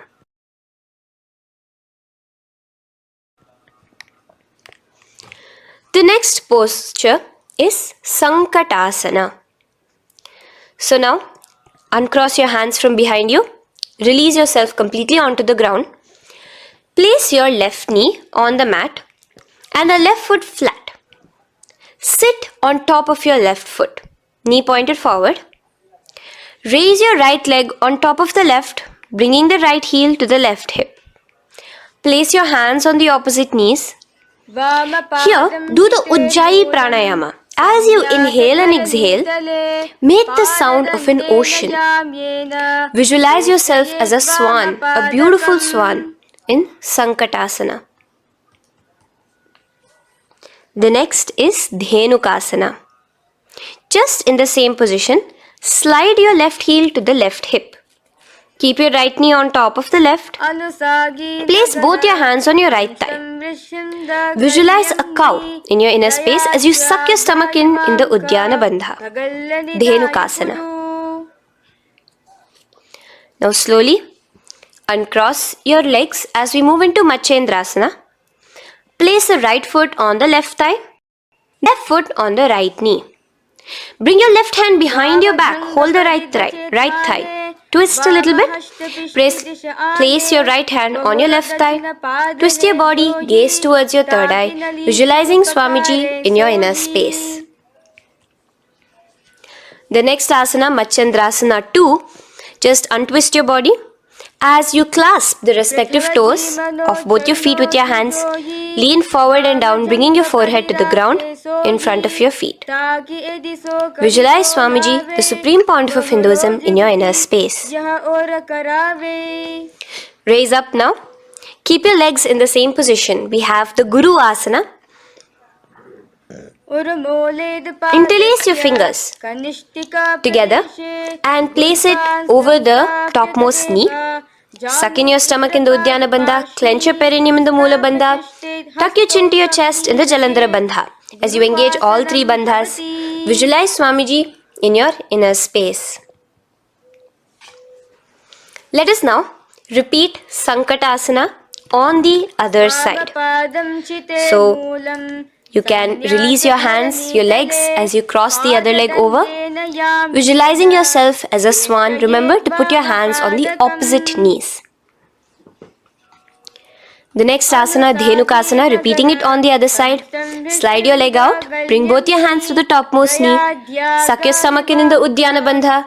Visualize a cow in your inner space. Matsyendrasana again, repeating it on the other side. Bring your legs to the cross-leg position. Twist your body around as you gaze at your third eye, visualizing Swamiji in your inner space. Untwist as we enter into Matsyendrasana 2 on the other side. Hold on to your feet, bring your forehead to the ground, continuing to visualize Swamiji in your inner space. Slowly raise up and let us do Guru Asana on the other side. Engage all the three bandhas in the Mahamudra Bandha. Interlace your fingers, place it on top of your knee. Continue to visualize Swamiji, the Supreme Pontiff of Hinduism, as we do Guru Asana. Now, slowly uncross your feet and place them flat on the ground, knees towards the chest in Pashasana. Keep your hands holding the opposite knees, thighs together, and keep your spine completely erect. Continue the Khechari Mudra, where your tongue is pressed against the roof of your mouth. As you gaze at your third eye, visualize Swamiji in your inner space. Continue the Ujjayi Kumbhaka. As you breathe in and out, make the sound like an ocean. Now in the same position, just bring your chin towards your knees in Bodha Shokasana. Lean forward, gazing at your nose, and visualize Swamiji, the abode of bliss in your inner space. Now raise up and bring your hands, uncross your hands, bring your hands underneath your knees, clasping the opposite elbows in Kurakatasana. Gaze at your nose, visualizing Swamiji in your inner space. Now, in the same position as Kurakatasana, just cross your ankles into Sumatiyasana. Toes pointed upwards. Gaze at the nose. Visualize the great sage and Maharishi Sumati in your inner space. The next asana is Dandasana. Extend your feet out straight in front of you. Keep your arms straight above your head. Interlace the fingers from inside out. Let your wrists point outwards. Engage the Mahamudra Bandha, all the three bandhas. As you gaze at your nose in Dandasana, visualize Swamiji in your inner space. The next is Arambhasana. Now keeping your legs straight, release the Jalandhara Bandha and the Uddiyana Bandha, keeping your perineum clenched in Moola Bandha. Lean forward and down. Hold your big toes in the Prana Mudra with your index and middle fingers. Head to your knees. Do here the Nadi Shodhana Pranayama. Inhale through the left nostril, hold and exhale through the right. Visualize Swamiji in your inner space. The next is Bhidokasana. So, slightly raise your body up and bring your hands underneath your knees, extending your knees slightly up. Keep your heels a bit apart from each other and clasp your feet. Bring your shoulders down, wrapping your hands around your legs. Gaze towards your third eye, visualizing Swamiji in your inner space. So from here, let's enter into Jalandhari Pavasana. So you can actually remain in the same position with your hands underneath your calves and just bring the soles of your feet together. You might want to bring your body closer. Place your head on top of your feet with the palms facing upwards on the ground. Gaze at your nose. Visualize Swamiji in your inner space. Now slowly bring your hands out from underneath and come to a seated position. Stretch your legs out as we enter into Urdhva Paschimottanasana. Here we have a new Kumbhaka, the Pratyahara Kumbhaka, where you will feel your breath coming from your Mooladhara Chakra up to the Brahmarandra above the Sahasrara. This is the Pratyahara Kumbhaka. In Urdhva Paschimottanasana, extend your legs out, lift one foot behind your neck and lean forward and down towards your foot, visualizing Swamiji in your inner space. Now, slowly, keeping your leg behind your neck, lay onto your back as we enter into Anantasana. Hold the foot from the top with the opposite hand. Visualize yourself as infinite, endless, eternal. Gaze at your nose in Anantasana. Just now, in the same position, roll onto your elbow of the hand holding the foot. Gaze at your nose, feeling in complete control like Swamiji in Ankushasana. Slowly remove the leg from behind your neck. Take a moment to stretch, relax. Lay on your back. Bring your knees towards your chest. Bring your hands around, encircling the thighs and the calves with your arms. Roll to the left and right in Drishasana, visualizing Swamiji in your inner space. The next asana is Urdhva Paschimottanasana. On the other side, let us repeat it. Raise up to a sitting position and bring the other foot behind your neck. Lean forward and down, clasping your foot. Repeating Anantasana on the other side. Lay on your back. Bring the opposite hand to the foot. Gaze at your nose. And continuing to gaze at your nose, roll onto the elbow as we repeat Ankushasana on the other side. Now, you can release your foot and try to remain in the same position without removing the leg from behind your neck as you bring the other leg too to cross behind your neck with both your legs behind your head. Laying on your back, bring both your hands to clasp behind your back. Gaze to your nose, visualizing Swamiji in your inner space in Yoga Nidrasana. As we enter into Atma Ramasana, in the same position you can uncross your hands from behind your back. Bring it up, continuing to keep it underneath the legs. Just clasp it behind your neck. So you can bring your legs out from behind your neck. Just let your hands interlace behind your neck, gazing to your nose, visualizing the Atma Rama, Bhagavan Mahavishnu within you as your soul blessing you as you gaze at your nose in Atma Ramasana. Now, you can release your hands and legs. Continue to lay on your back as we enter into Kochikasana. Bring your knees to your chest with the soles facing upwards. Extend your arms sideways as you gaze towards your third eye, visualizing Swamiji in your inner space. Now, from keep your arms reached out to the sides at shoulder level. As we enter into Jatara Parivritti 1, keep one knee bent, twist it and bring it to the ground on the opposite side with the other leg extended straight. In Jatara Parivritti 2, keep both the knees bent to one side. And in Jatara Parivritti 3, keep both the legs straight to one side. Throughout this, keep your head looking in the opposite direction. And let us repeat this on the other side. You can bring it back to your chest. Let your legs out, go to the other side and do Jatara Parivritti 1, 2 and 3. The next asana is Dvipada Pitham. So now from Jatara Parivritti you can bring your feet down, lay on your back with your knees pointed upwards, feet flat on the ground. Extend your hands holding your ankles. And lift your hips up. Engage the Jalandhara Bandha automatically as you raise your hips up, gaze at your nose, visualizing yourself as a bridge in Dvipadapitham. Now in Paryankasana, so you can lay back onto the ground and place your feet flat. Bring your arms over your head, placing the hands flat near your shoulders with the fingers pointing towards the feet.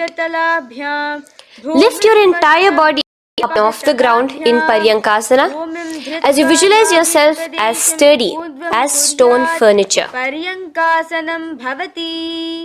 Lay back down slowly as you bring your hands out. Keep your knees to your chest here and your hands on the shoulders as we enter into Svottanasana. Visualize you're laying on your back as a playful dog. Move your hips in the circular motion. Do the Sahaja Kumbhaka. Now let us enter into Viparita Karani. First, bringing your arms out from behind your shoulders. Let your arms be extended by the side of your body. Use the strength of your arms, palms flat on the ground, to push your body, your upper body, your lower body off the mat. And keep your legs straight above you, extended. Move your legs around and around in Viparita Karani. Automatically the Jalandhara Bandha is engaged. Breathing during the Jalandhara Bandha is the Murcha Kumbhaka. Visualize Swamiji in your inner space. The next is Viparita Karani 2. In the same position, just stop the rotational movement of your legs. Visualize Swamiji in your inner space. Now, as we enter into Langalasana, just let your feet from the top rest onto the ground above your head. Interlace your fingers in the Parashu Mudra behind your body. Visualize yourself as a plow in Langalasana, continuing to engage the Jalandhara Bandha. भूमिं कर्षयेत् लङ्घलासनं भवति. Now, in Shaita Paschimottanasana, bring your hands out from behind your body and hold on to the toes above your head. Keep your legs and hands completely straight. Visualize Paramashiva as Shaita Paschimottanasana is one of the 84 different asanas directly revealed by Paramashiva himself. Continue to do the Murcha Kumbhaka, inhaling and exhaling with the Jalandhara Bandha. Clasping your toes now, spread your feet wide apart from each other in Supta Konasana. Visualize Swamiji in your inner space.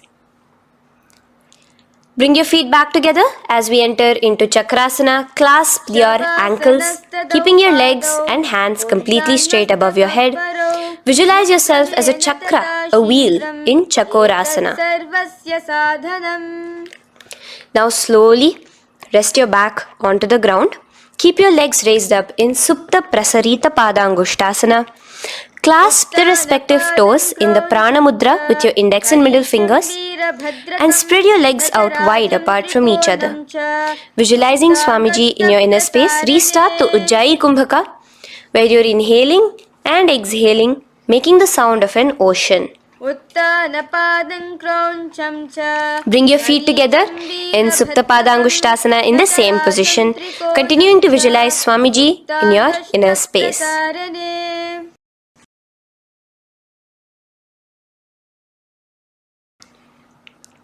Now, bring your feet, release your feet and bring them into Padmasana.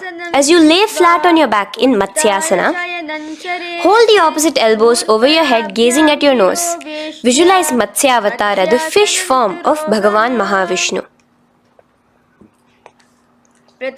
Now in the same position, put one hand over the other, extend it straight above your head. As you visualize Lord Rama in your inner space, continue to gaze at your nose.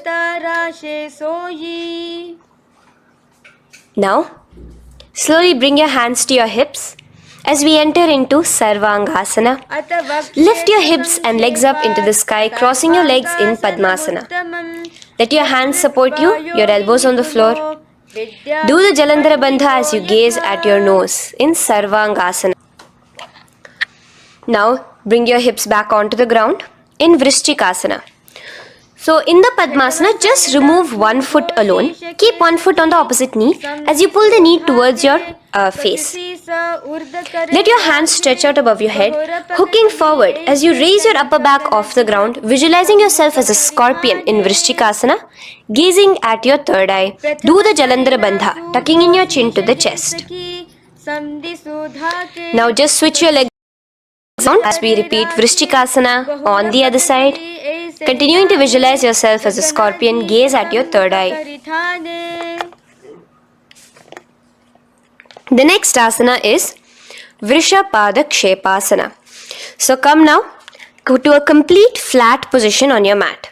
Come down to a complete lying down position and interlace your fingers around your neck. Now raise both your feet off the ground. Extend one leg straight and the other knee to the chest in a bicycle motion. Alternate between extending and raising the knee again and again, bringing your opposite elbows to the respective knees. Visualize Swamiji in your inner space. Breathe in and out in the Sahaja. From Vrishapada Kshepasana, now lay flat onto the ground with your hands by your side as we enter into Marottanasana, where you will be lifting your legs one by one, touching the ears with your knees. Visualize Swamiji in your inner space. The next asana is Vrikasana. Now what you'll be doing is laying on your back. Bring the soles of your feet flat onto the ground. Stand up completely and lay back down. Visualize yourself as a wolf in Vrikasana.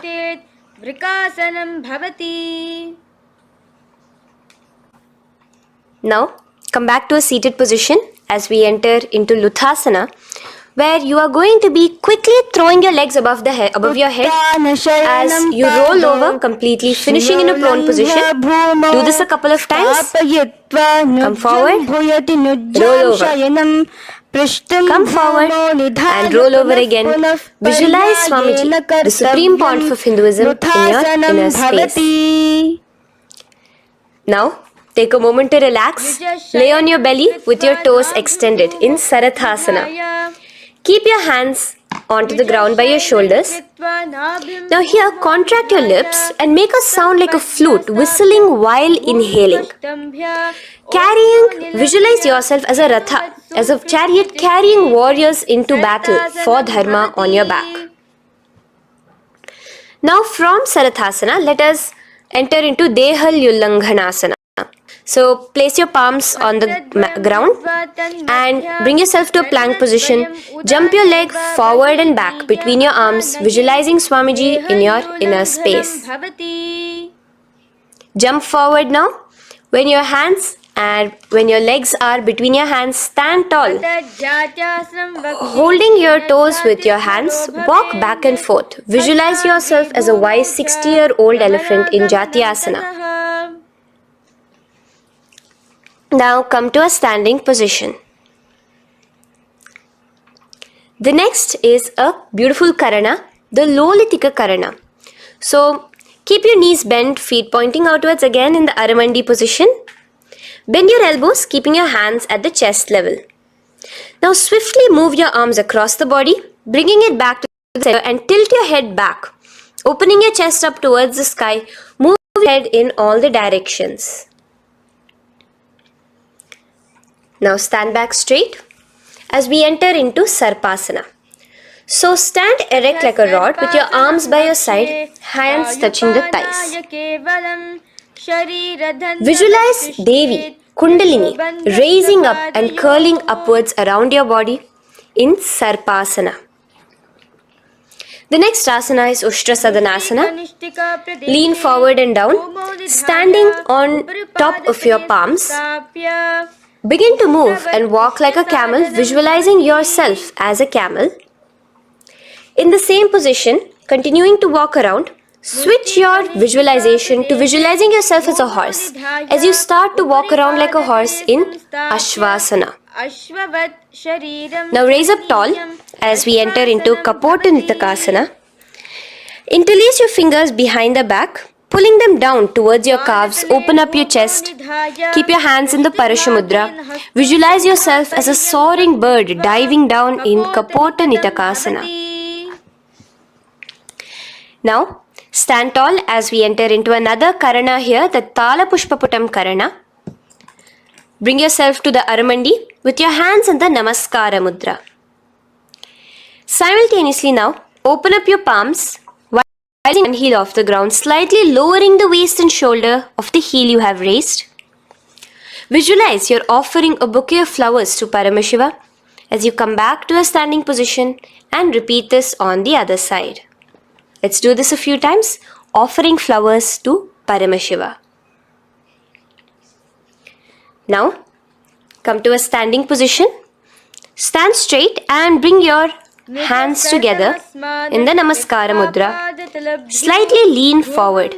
Visualize yourself as a rhinoceros. Your hand is the horn as you gaze at your nose in Khadgasana. The next asana is Utthanotthanam.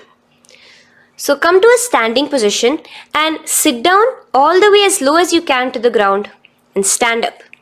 Do this again. Sit down, stand up, and again. Sit down, stand up.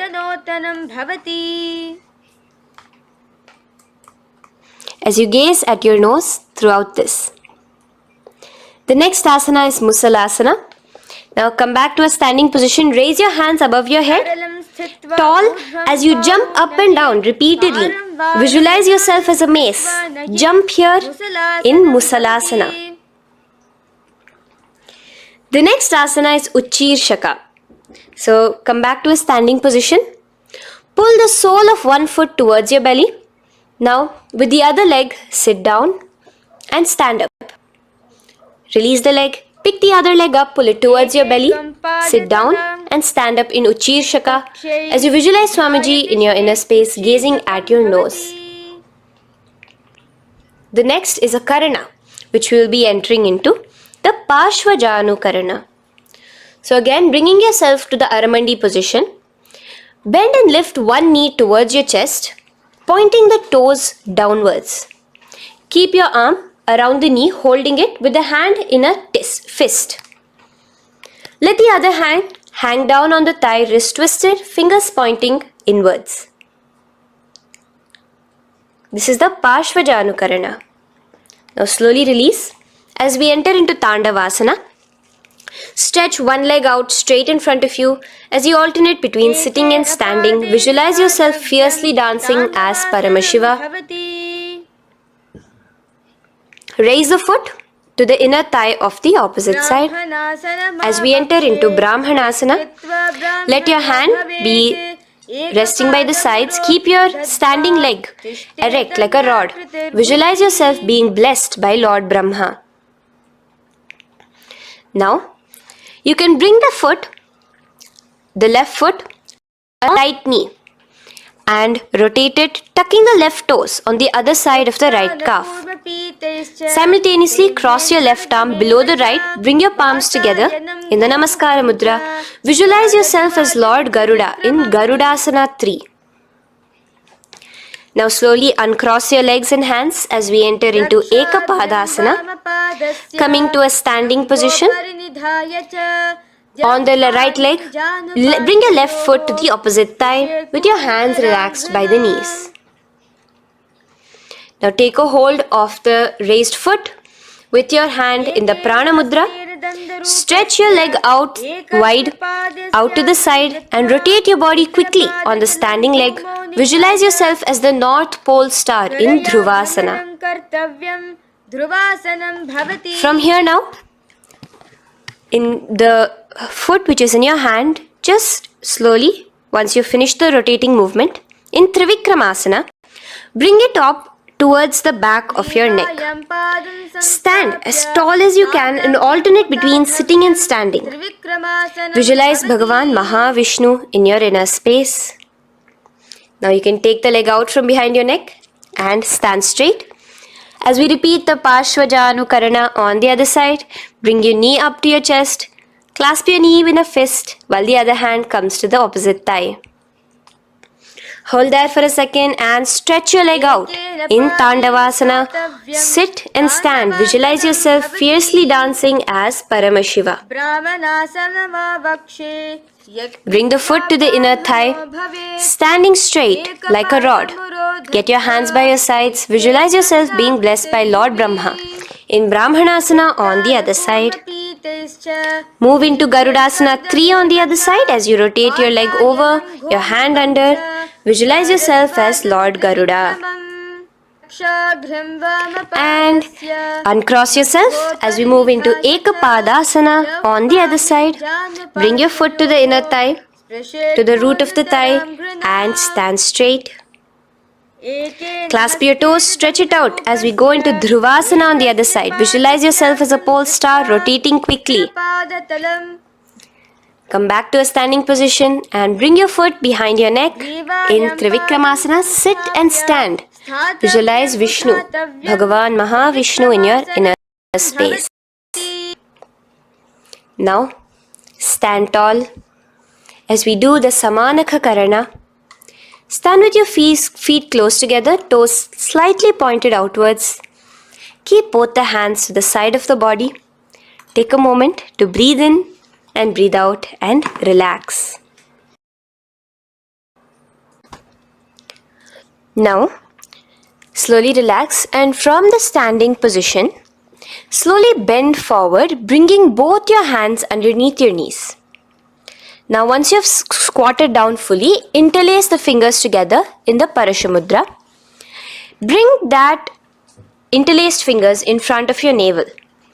In Ghorakanjali Asana, visualize the great sage Goraknatha, the founder of the Natha Yoga Hindu Sampradaya. As you do the Jivachala Kumbhaka, engage the Moola Bandha. The next asana is Kanchyasana.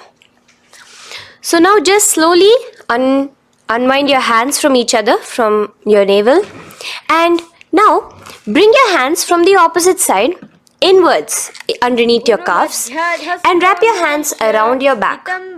Hold them together in the Parashamudra. Keep your body, your upper body upright, visualizing the Supreme Pontiff of Hinduism in your inner space. The next is Bhairu Asana. So slowly unclench your hands and bring them out from underneath your legs. Keep your feet and knees together and in a squatting position, bring your hands behind your back, clasping them together, remaining in the Parashamudra. As you gaze at your navel center, visualize Bhagavan Kala Bhairava, the Lord of Time, in your inner space. The next asana is Varahasana. Now to gain your balance, you can lightly spread your legs apart and bring your hands to the back of your behind you in the Anjali Mudra, palms together. Visualize a bowl, one of the 10 incarnations, the Varaha Avatara of Mahavishnu, gazing at your nose.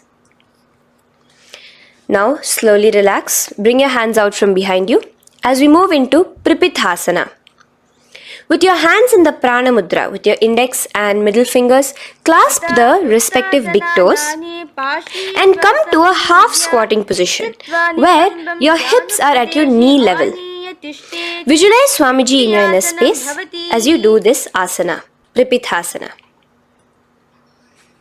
Slowly let go of your feet and place your palms flat on the ground in front of you with the fingers wide for balance. We're going to be balancing here in Bakasana. Place your knees on the back of your arm. Focus your eyes on one spot as you raise your feet off the ground, balancing here. Visualize yourself as a crow. The next asana is Shushtanga Kapali Asana. So now come to a kneeling position. So from there itself, you can directly put your head onto the ground, or else come to a kneeling position and place your head onto the ground. Palms spread for support. Raise your body onto your head, bringing your legs into the Padmasana. Gaze at your nose. Visualize Swamiji himself in your space. Come down now, uncrossing your legs as you come down. Sit onto your knees, keeping the toes flat. Now, let your heels come outside of the hips Keep your hands on your knees. In Guptasana, sit straight. Keep your gaze on your nose. Visualize you're sitting in the sacred secret seat with Paramashiva and your Guru, Swamiji himself. Now we are going to be kicking up into a handstand. So get ready. Place your palms on the ground, fingers wide for support. Do take support of a wall if you need it. And lift your body up straight above your hands. Visualize you are a tree in Vrikshasana 2 with deep roots into the ground. Breathe in and breathe out slowly. In the same position as we move into Shibhuasana, switch your gaze to the third eye. Hold it there for a few seconds and relax. Bring your feet back to the ground. Now lay flat onto the ground in a plank position and slowly lower your body towards the ground and push yourself up again. In Matsyasana 2, go down and come up, visualizing yourself as a fish. The next asana is Sarpasana 2. So here you're going to lay prone, completely flat now. You can lower yourself to the ground. Bring your hands to the hips.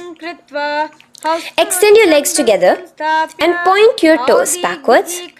Lift your chest up and move left to right. You're moving like a snake while visualizing yourself as a snake in Sarpasana 2. Relax slowly, bringing your chest back to the ground. Now, keep your feet together, pointing backwards. As you bring your elbows onto the ground, rest your upper body on your elbows. Bring your hands together in the Padma Mudra with your little fingers and thumbs together and rest your chin on your hands. Niralambanasana, where feeling yourself completely supported, knowing that Swamiji is there in your life.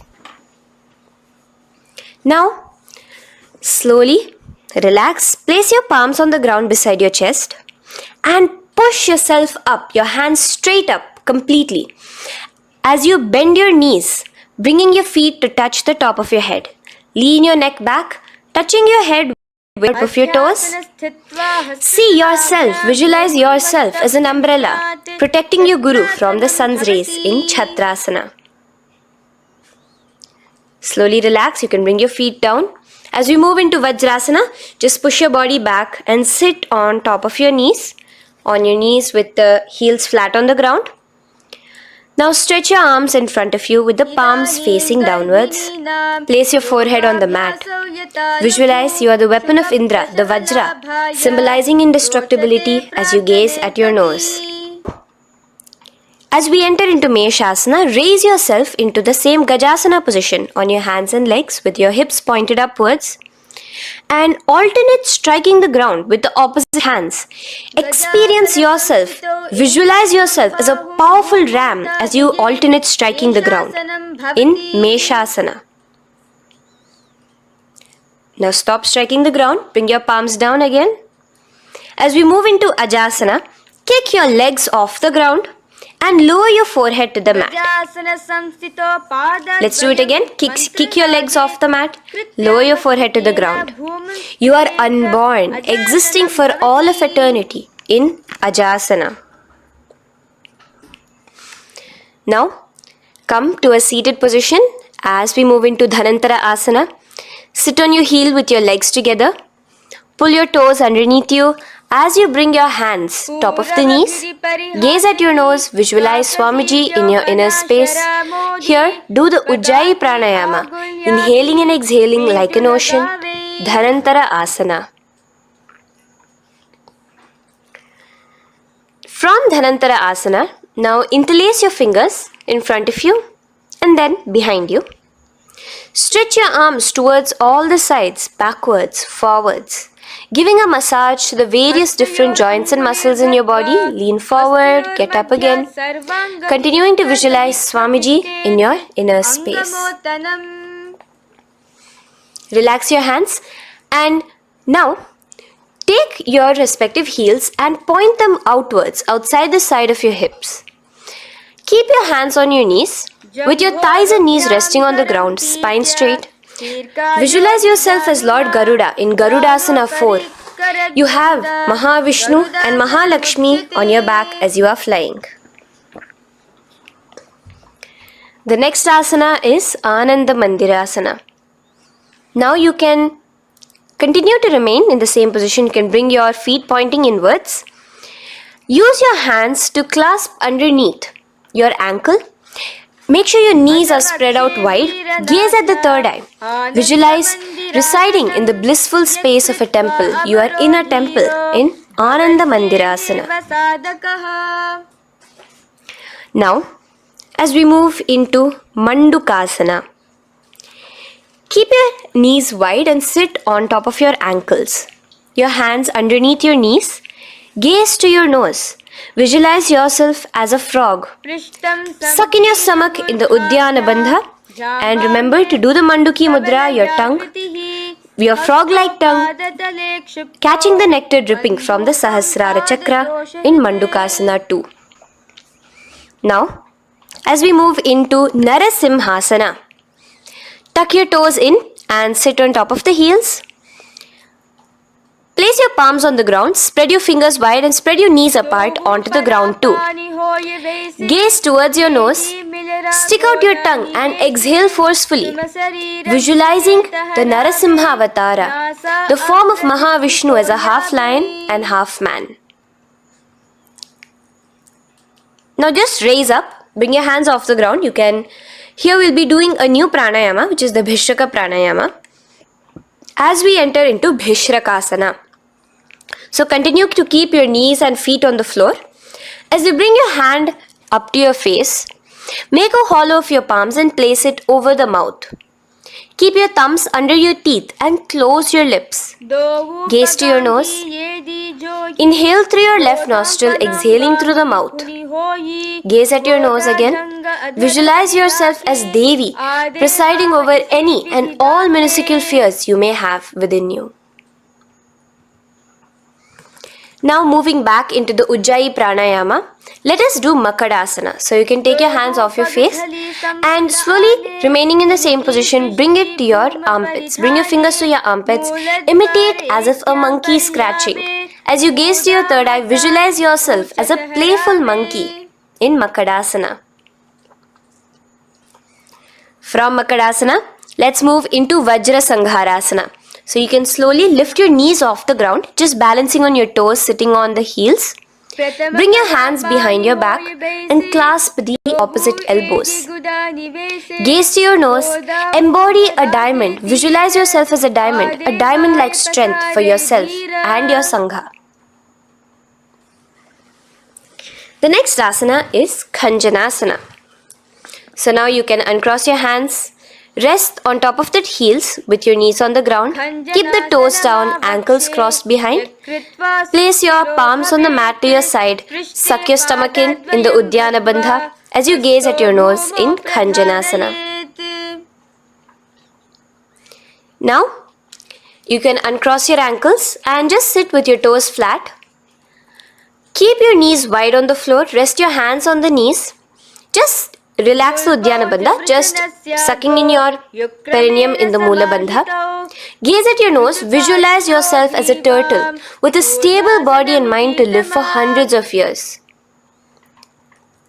And without changing anything in your physical posture, just visualize yourself uniting with Swamiji himself in Yogasana. Now, raise up onto your knees, cross your ankles behind your back until the feet are coming towards the opposite knees. Now, bring your hands behind you and hold on to the calves with the fingers inside, the thumbs outside. Gaze at the third eye as you visualize yourself in a space of oneness with Paramashiva himself as Swamiji. Now you can up your ankles, come back to us standing on your knees as we enter into Ushtrasana 2. So now, in a kneeling position, bend backward, hold your ankles with your hands. Keep your arms straight. As you push your hips forward and tilt your head backwards, visualize yourself as a camel in Ushtrasana 2. Slowly, in the same position, lower yourself onto your back. in Jatyasana 2. As you are lowering yourself, experience yourself as a blooming lotus. Bring your head, the back of your head onto the mat. Gaze to your nose. Now, let's move into Viratasana. So, try your best to do this without the support of your hands, but you can use your hand support if needed as you raise up from Jatyasana and back down. Raise up and go back down as you gaze at your nose. Raise up and go back down. Visualize Swamiji in your inner space. Now from Viratasana, raise your hips up higher, bringing your forearms onto the mat behind you in a short back bend posture. Hold the back of your heels in Kapotasana. Visualize yourself as a beautiful dove, a Kapota, in your inner. As we move on from Kapotasana into Varasana. So stand upright on your knees with the toes tucked. Hold your arms with the opposite hands. Gaze at your nose. This is the boon fulfilling posture. Visualize your boon becoming a reality directly from Paramashiva himself in Varasana. Now, keeping your knees together, toes tucked, just lean forward, bringing your head onto the mat, holding your head with your hands. Visualize yourself as a boar, as the Varaha avatar of Bhagavan Mahavishnu in Varaha Asana 2. Now, just kick your legs off the ground as we enter into Mundasana. Raise yourself up into a headstand posture, visualizing yourself as a lopped tree. Gaze at your nose. Breathe in and out in the Sahaja Kumbhaka. Slowly come down now. Relax. Come to a kneeling posture. Sit on your heels. Bring your head down beside your knees, your elbows adjacent to the knees, your hands holding your head. Exhale through your mouth as you gaze at your nose, visualizing Swamiji in your inner space in Andhasana. Now from here, push yourself off the mat as you come lying prone on your belly. Let your arms be extended straight out. And together, lift your thighs, arms and chest off the ground, stretching your body, balancing there. Visualize yourself as a locust in Viparita Shalabhasana. The next asana is Kapalasana. So slowly lower yourself back to the ground. Now, laying on your belly, bring your arms to your side, palms downwards. Keep your forehead on the ground and your chest on the mat. Only lift your legs up into the air. Only your legs are lifting up. Visualize yourself as a skull.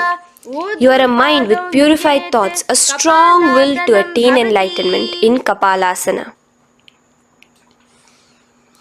The next asana is Akasha Kapotasana. So now, in the same position as you are, let your arms be straight out behind you.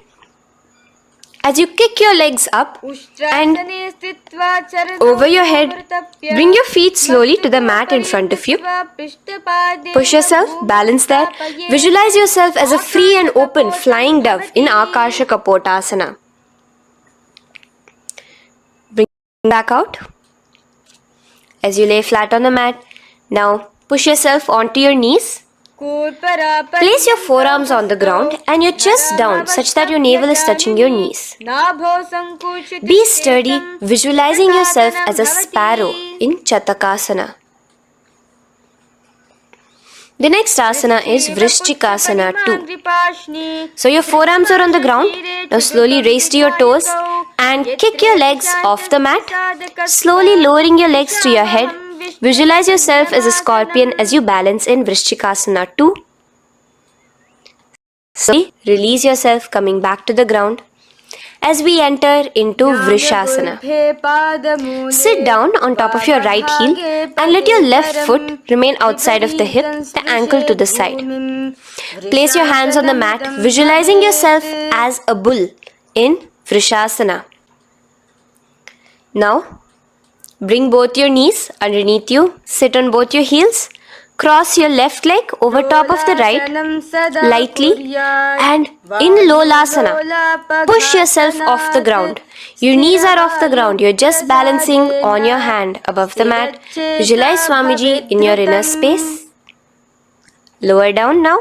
Bring the left foot now outside. Bring the right foot out and sit on your left heel now.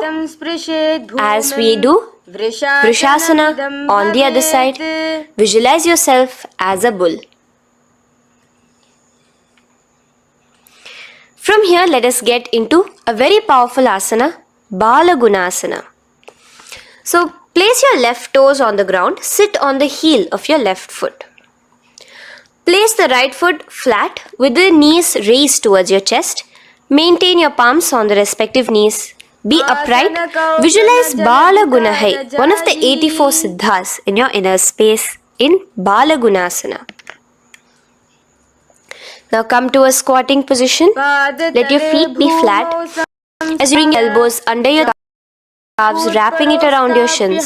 Hold on to your ankles from the outside in Grahasana, visualizing yourself as an entire planet. Now, you can unwrap yourself as you sit on top of the opposite heel in Balagunasana on the other side. Maintain your palms on the respective knees. Visualize Balagunahai, one of the 84 siddhas in your inner space. Now, sit upon both the toes with the heels up and knees off the mat, knees pointing forward. Now, keep your hands downwards on the respective knees.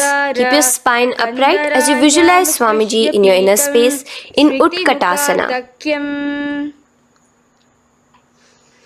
The next asana is Vajra Sangharasana. Just spread your knees out wide in Utkatasana. Spread your knees out wide. Clasp the elbows behind your back. Visualize Swamiji in your inner space in Vajra Sangharasana 2. The next asana is Anilasana. Now, sit with your feet hip width apart. Bring your hands under the soles of your feet from inside. Your palms facing downwards. Step onto your hands. Keep your arms straight, elbows together at the navel. Gaze to your nose. Visualize yourself able to consume and live off of air alone in Anilasana.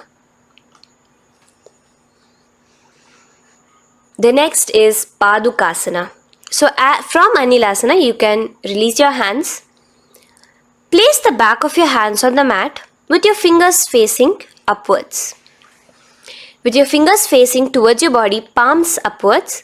Step your feet on top of your hands and wrap your hands around your feet like a shoe. Walk around. Visualize you're wearing padukas, walking across the length and breadth of the world in Padukasana. Now bring your palms onto the ground. Stop moving around as we move into Kukutodana. Kick your feet up into the air and let them fall back down. Let's go up again and come down. Kick up and go down. Visualize yourself as a rooster in Kukutodana. The next is Viparitya.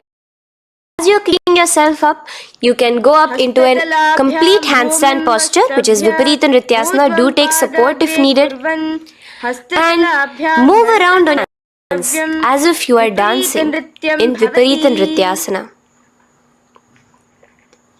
Slowly come back down to a standing position. Lean forward and let your feet be slightly apart from each other. Bring one palm down on the mat with the arms straight. Bring the opposite hand to your head and be stable in Kunjarasana. Now just put that hand down as you bring the other hand to your head, repeating Kunjarasana on the other side. Be stable here. Now you can squat back down onto the ground. Keep your feet flat. Hold your respective ankles and lift your feet off the ground in Kadambasana. Visualize yourself as a Kadamba tree, a pious tree that promotes a long life. The next asana is Pavana Muktasana. Now sit back down onto the ground. Bring your knees towards your chest. Let your hands wrap around your knees, hold it close to your body. Visualize all the excess vata, air, just balancing and releasing in your system in Pavana Muktasana. Now, let us move into Chakorasana. So first stretch your legs out in front of you.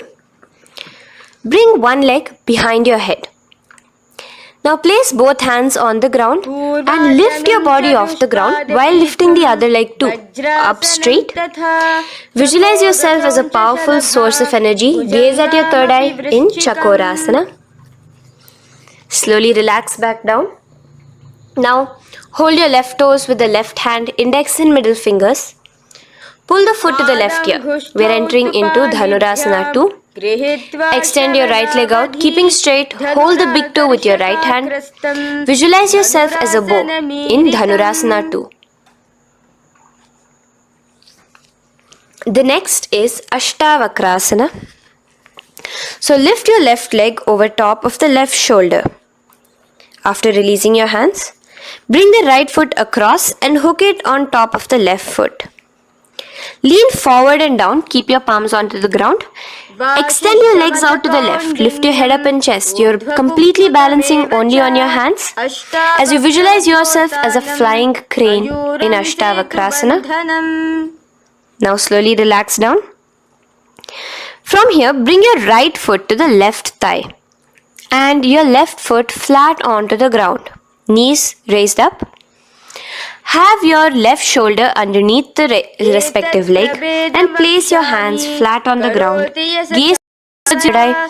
Visualize you are immortal, able to exist solely from prana alone in Pranasana. From here, moving into Parshva Matsyendrasana. Place your right foot at the root of the left thigh. Then the left leg by the side of the right knee. Hold the left leg by the right hand. Twist your body out. Remain steady here, gazing at the third eye.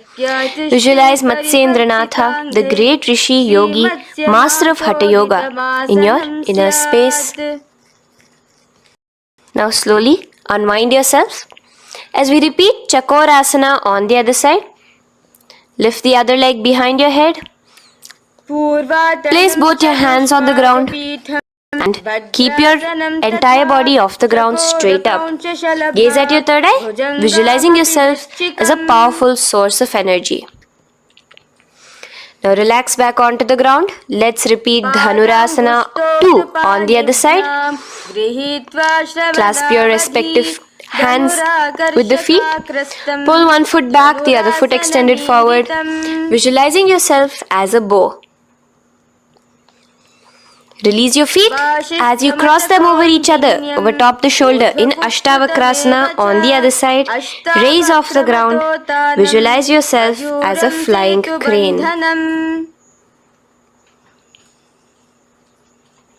The next asana, we'll be repeating Pranasana on the other side. Bring the right foot to the left thigh. Bring your hands onto the ground with the knee raised. Gaze at your third eye, visualizing yourself able to live off just prana, just air alone. And relax as we do Parshva Matsyendrasana on the other side. Twist yourself, visualizing Matsyendranatha, gaze towards your third eye. And from there, let us enter into Ardha Paschimottanasana. Keep one leg straight and press your perineum with the other heel. Bring your chest forward and down. Hold your toes and feet and bring your head towards your knees. Here in Ardha Paschimottanasana, visualize Swamiji in your inner space. Now raise up and the foot which was at the inner thigh, now rotate it outside of the hip. Now hold the sole of your other foot and lift your leg up towards your forehead. Try to bring your knee to your forehead as you keep your knee straight. Gaze to the nose in Kraunchasana. Visualize yourself as a crane. Now slowly relax down your leg. Now the leg which is now straight, you can bring it to the inner thigh as you straighten out the other leg. As you repeat, Ardha Paschimottanasana on the other side. Lean forward and down, clasping your foot. Bring your forehead to your knee. Visualize Swamiji in your inner space. Slowly raise up. Place your right ankle outside of the hip now. Hold the sole of the left foot, lifting the leg up towards your forehead. Stretch yourself there. Gaze at the tip of your nose. Visualize yourself as a crane in Kraunchasana on the other side. Now, from here, bring the soles between the thighs and calves. So once you have relaxed yourself, bring your soles between the thighs and calves. Keep your spine straight, palms resting on your knees. Visualize a swastika, embodying peace, well-being, good fortune and prosperity as you gaze at your nose in swastikasana. Now without changing anything about your position, just take your hands alone.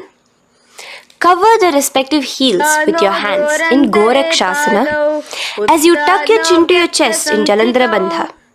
Gaze at your nose. Visualize the great Rishi Gorakhnatha, the founder of the Natha Yoga Hindu order. Now release the Jalandhara Bandha. Continue to keep the Mula Bandha engaged throughout the whole sequence.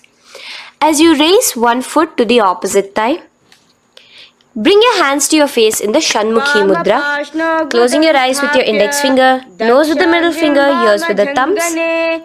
Gaze at your third eye as you meditate on Swamiji himself, the Supreme Pontiff of Hinduism. Now release the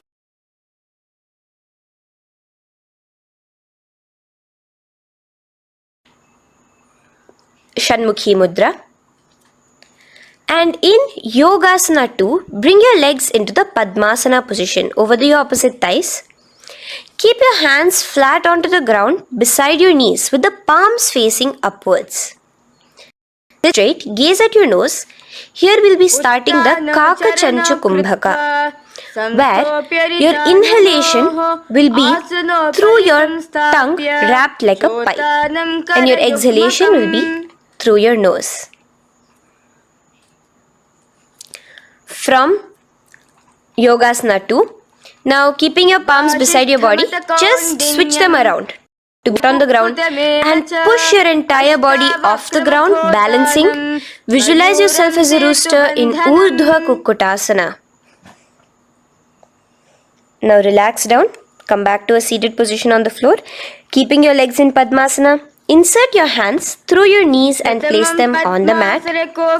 Remember, do not lift your body up, just stay seated down there. In Siddha Harituliyasana, gaze to your nose, visualize Swamiji himself in your inner space. From there, let's enter into Hamsasana, where you will actually be pushing yourself off the ground. Lift your thighs up high above your shoulder, above your elbows as much as possible. Gaze to your nose, visualizing yourself as an elegant swan in Hamsasana. Now release up. Now, do not take your hands out from between your thighs and calves. Just go onto your knees and reach your hands behind your body with your fingers interlaced in the Parashu Mudra. Bring your forehead to the floor as you gaze at your nose. Visualize yourself as Lord Paramashiva's bow in Karmukasana. Now, slowly come back to the seated position as we move into Kurmasana 2.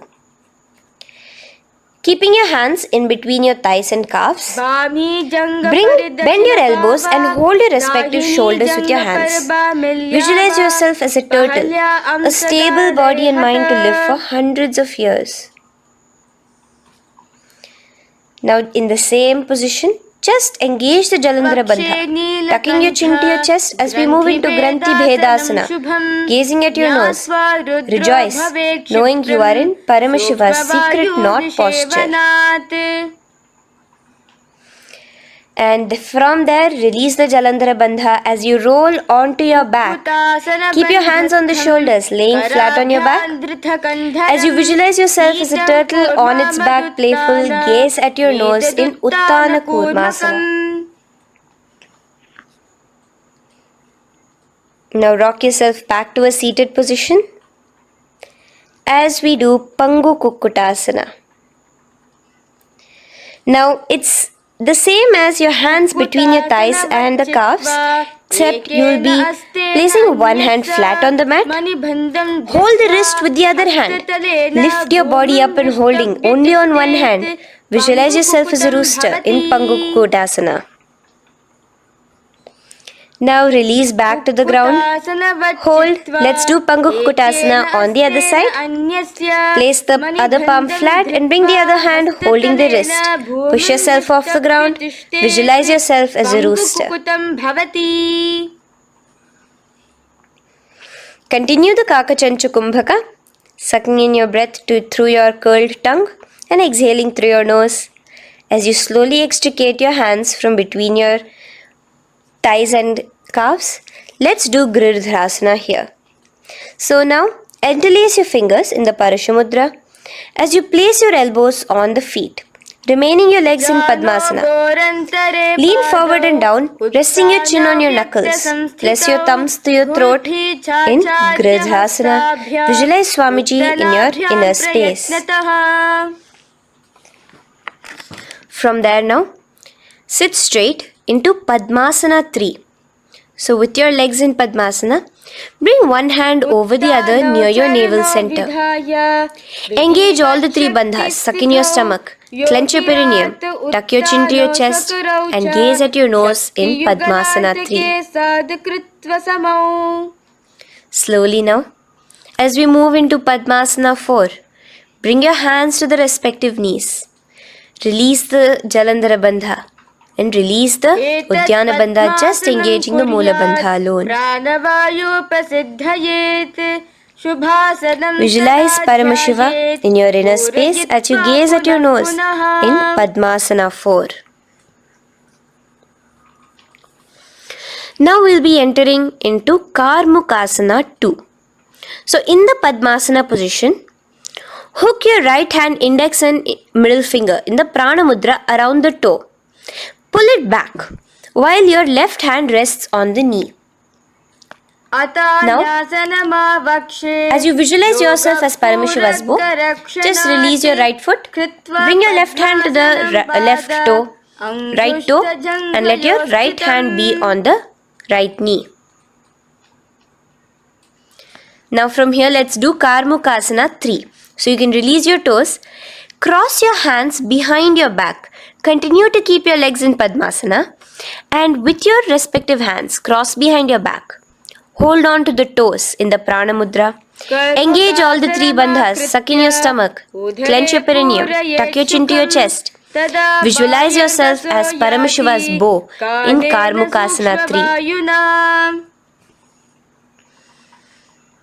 Slowly relax the bandhas, just keeping the Moola Bandha. Continue to hold on to your toes. Release the Uddiyana Bandha and the Jalandhara Bandha. Switch your gaze to the third eye. Visualize you are Paramashiva's third eye itself. Anything you come across, you just rejuvenate it, destroy it in Dridhasana. Now, try to keep your hands at the toes. If not, just keep your hands crossed behind you as you lean onto your back in Padmasana, where you are entering into the Nagrasana position. Lay flat onto the back, visualizing yourself as a snake, gaze at your nose in Nagrasana. Do the Sahaja Kumbhaka, simple breathing, inhaling and exhaling.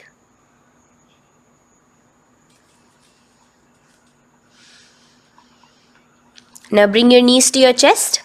Let your hands wrap around your knees. Slowly uncross your Padmasana and bring your knees to your chest.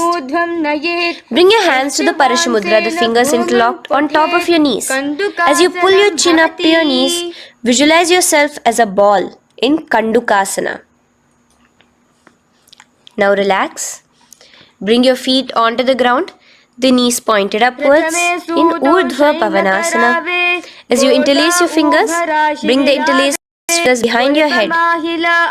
Laying down, gaze at your nose in Urdhva Pavanasana. The next asana is Marakata Pithasana. Now, from behind your head, take your hands out and clasp onto your feet. Just step lightly onto your palms. As you push your hips up into the sky, automatically engaging the Jalandhara Bandha. Visualize yourself as a powerful alpha ape in Marakata Pithasana. In the same position now, bring your hands to your hips as we enter into Uttanashiki Pitakasana. Let your weight rest on your elbows as you stretch your legs out straight. Gaze at the nose. Visualize Swamiji in your inner space. From there, continuing to rest on your elbows, kick your feet up high into the sky in Narakasana. Stretch your palms out behind you from the ground. Balance there. Visualize yourself blissfully traveling through hell unscathed in Narakasana. Bring your hands to your hips now as we move into Tiryanaukasana. Angle legs down at an angle. Visualize yourself as a boat crossing the ocean of samsara in Tiryanaukasana. Now from there, come back straight as we enter into Dhwajasana. Keep your legs up high above your body, your hands stretched out down behind you. As you push yourself up, visualize where Kailasa's flag respected across all nations in Dhwajasana. Hold there for a few seconds and relax now. Flat onto the ground, palms slightly away from your body. Do not move at all in Mritasana. Your body is dead. Visualize that. Visualize the Supreme Pontiff of Hinduism liberating you. Let your awareness travel to all the parts of your body in the Shakti Chalan Mudra as we do Mritasana.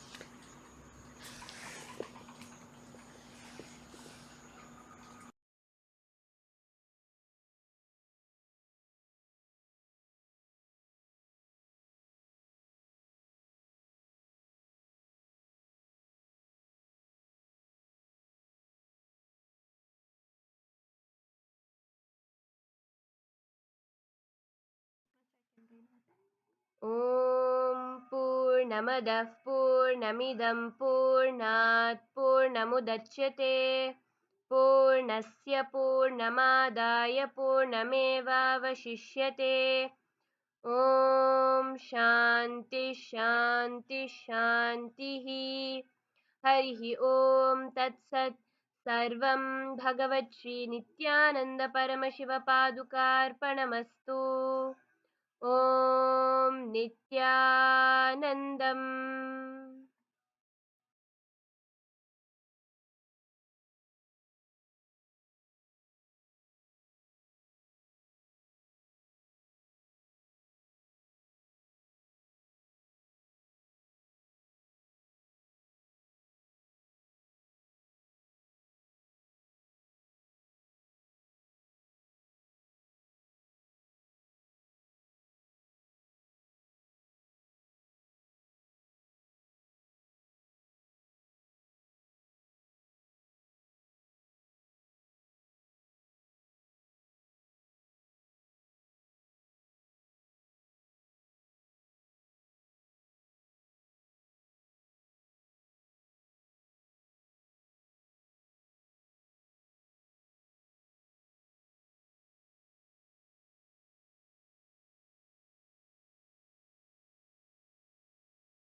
परमसुखदं केवलं ज्ञानमुक्तम् द्वन्द्वातीतं गगनसदृशं तत्त्वमस्याधिलक्ष्यम् एकं नित्यं विमलमचलं सर्वधी साक्षिभूतं भावातीतं त्रिगुणरहितं सद्गुरुं तं Namami.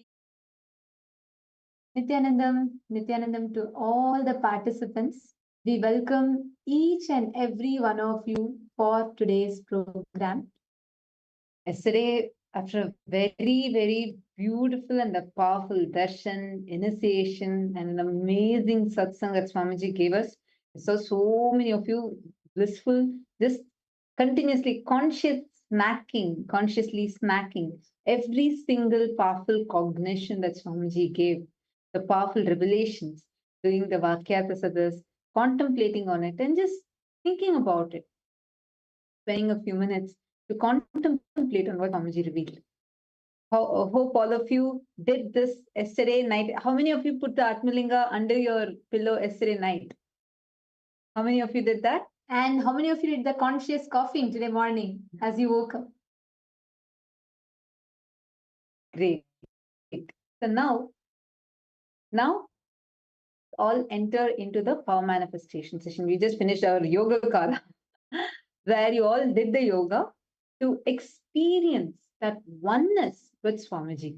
See, whether you're doing that breathing, bending your body in a certain position, and having the particular visualization, all these things make in a very systematic manner help you to experience oneness with Swami.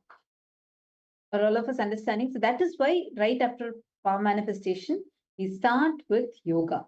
Right after yoga, we start with power manifestation. And today, before the power manifestation, I would like to give you all a few minutes to prepare with the items required for the power manifestation. Today, you're all not going to be just seeing, you're going to be seeing and writing. You're going to be copywriting through the third eye, right? And I request all the participants, every one of you, to please take a moment and bring your paper and pencil. I request all of you to please take a moment and bring a paper and pencil. You're going to be seeing through the third eye and you're going to be copywriting whatever you're seeing.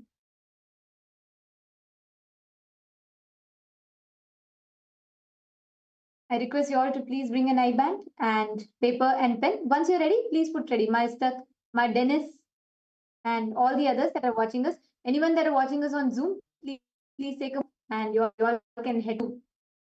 If you're watching us on Zoom, you all can take a moment and head to the paramashivaham.org link and join us.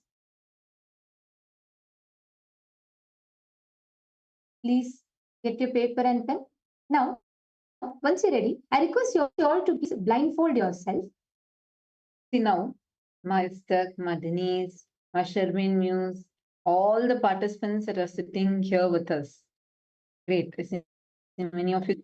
All of you that are watching us on YouTube, quickly take a moment and join us. Join us here on the paramashivaham.org and come to the Zoom rooms. Yes. Now listen carefully. First thing, remember Swamiji. Just visualize Swamiji's form. Connect deeply with Swamiji. And now you're going to be chanting the Mahavakya and blindfolding your eyes. Have a paper, pen ready with you. Make sure you have a paper and pen with you. Whatever is going to be projected on the screen, you're just going to start drawing that now. So we could project an image, we would project maybe a shape, it could be anything, right? So each day we've been doing different levels of this power manifestation. So we did gestures, we did letters, we did numbers, we did colors, and today we're going to do copy drawing, copy writing. It could be anything. So we could project anything to you. You're going to draw it seeing the third eye. Okay. I request all the participants do it. You have to draw what you're seeing. All right. So once you prepare with this, you'll be able to actually start making all the shapes that you see in the third eye. You'll be able to see it in a more cohesive. You'll be able to start describing. Next, after this, we'll actually go to seeing images and describing the details of an image.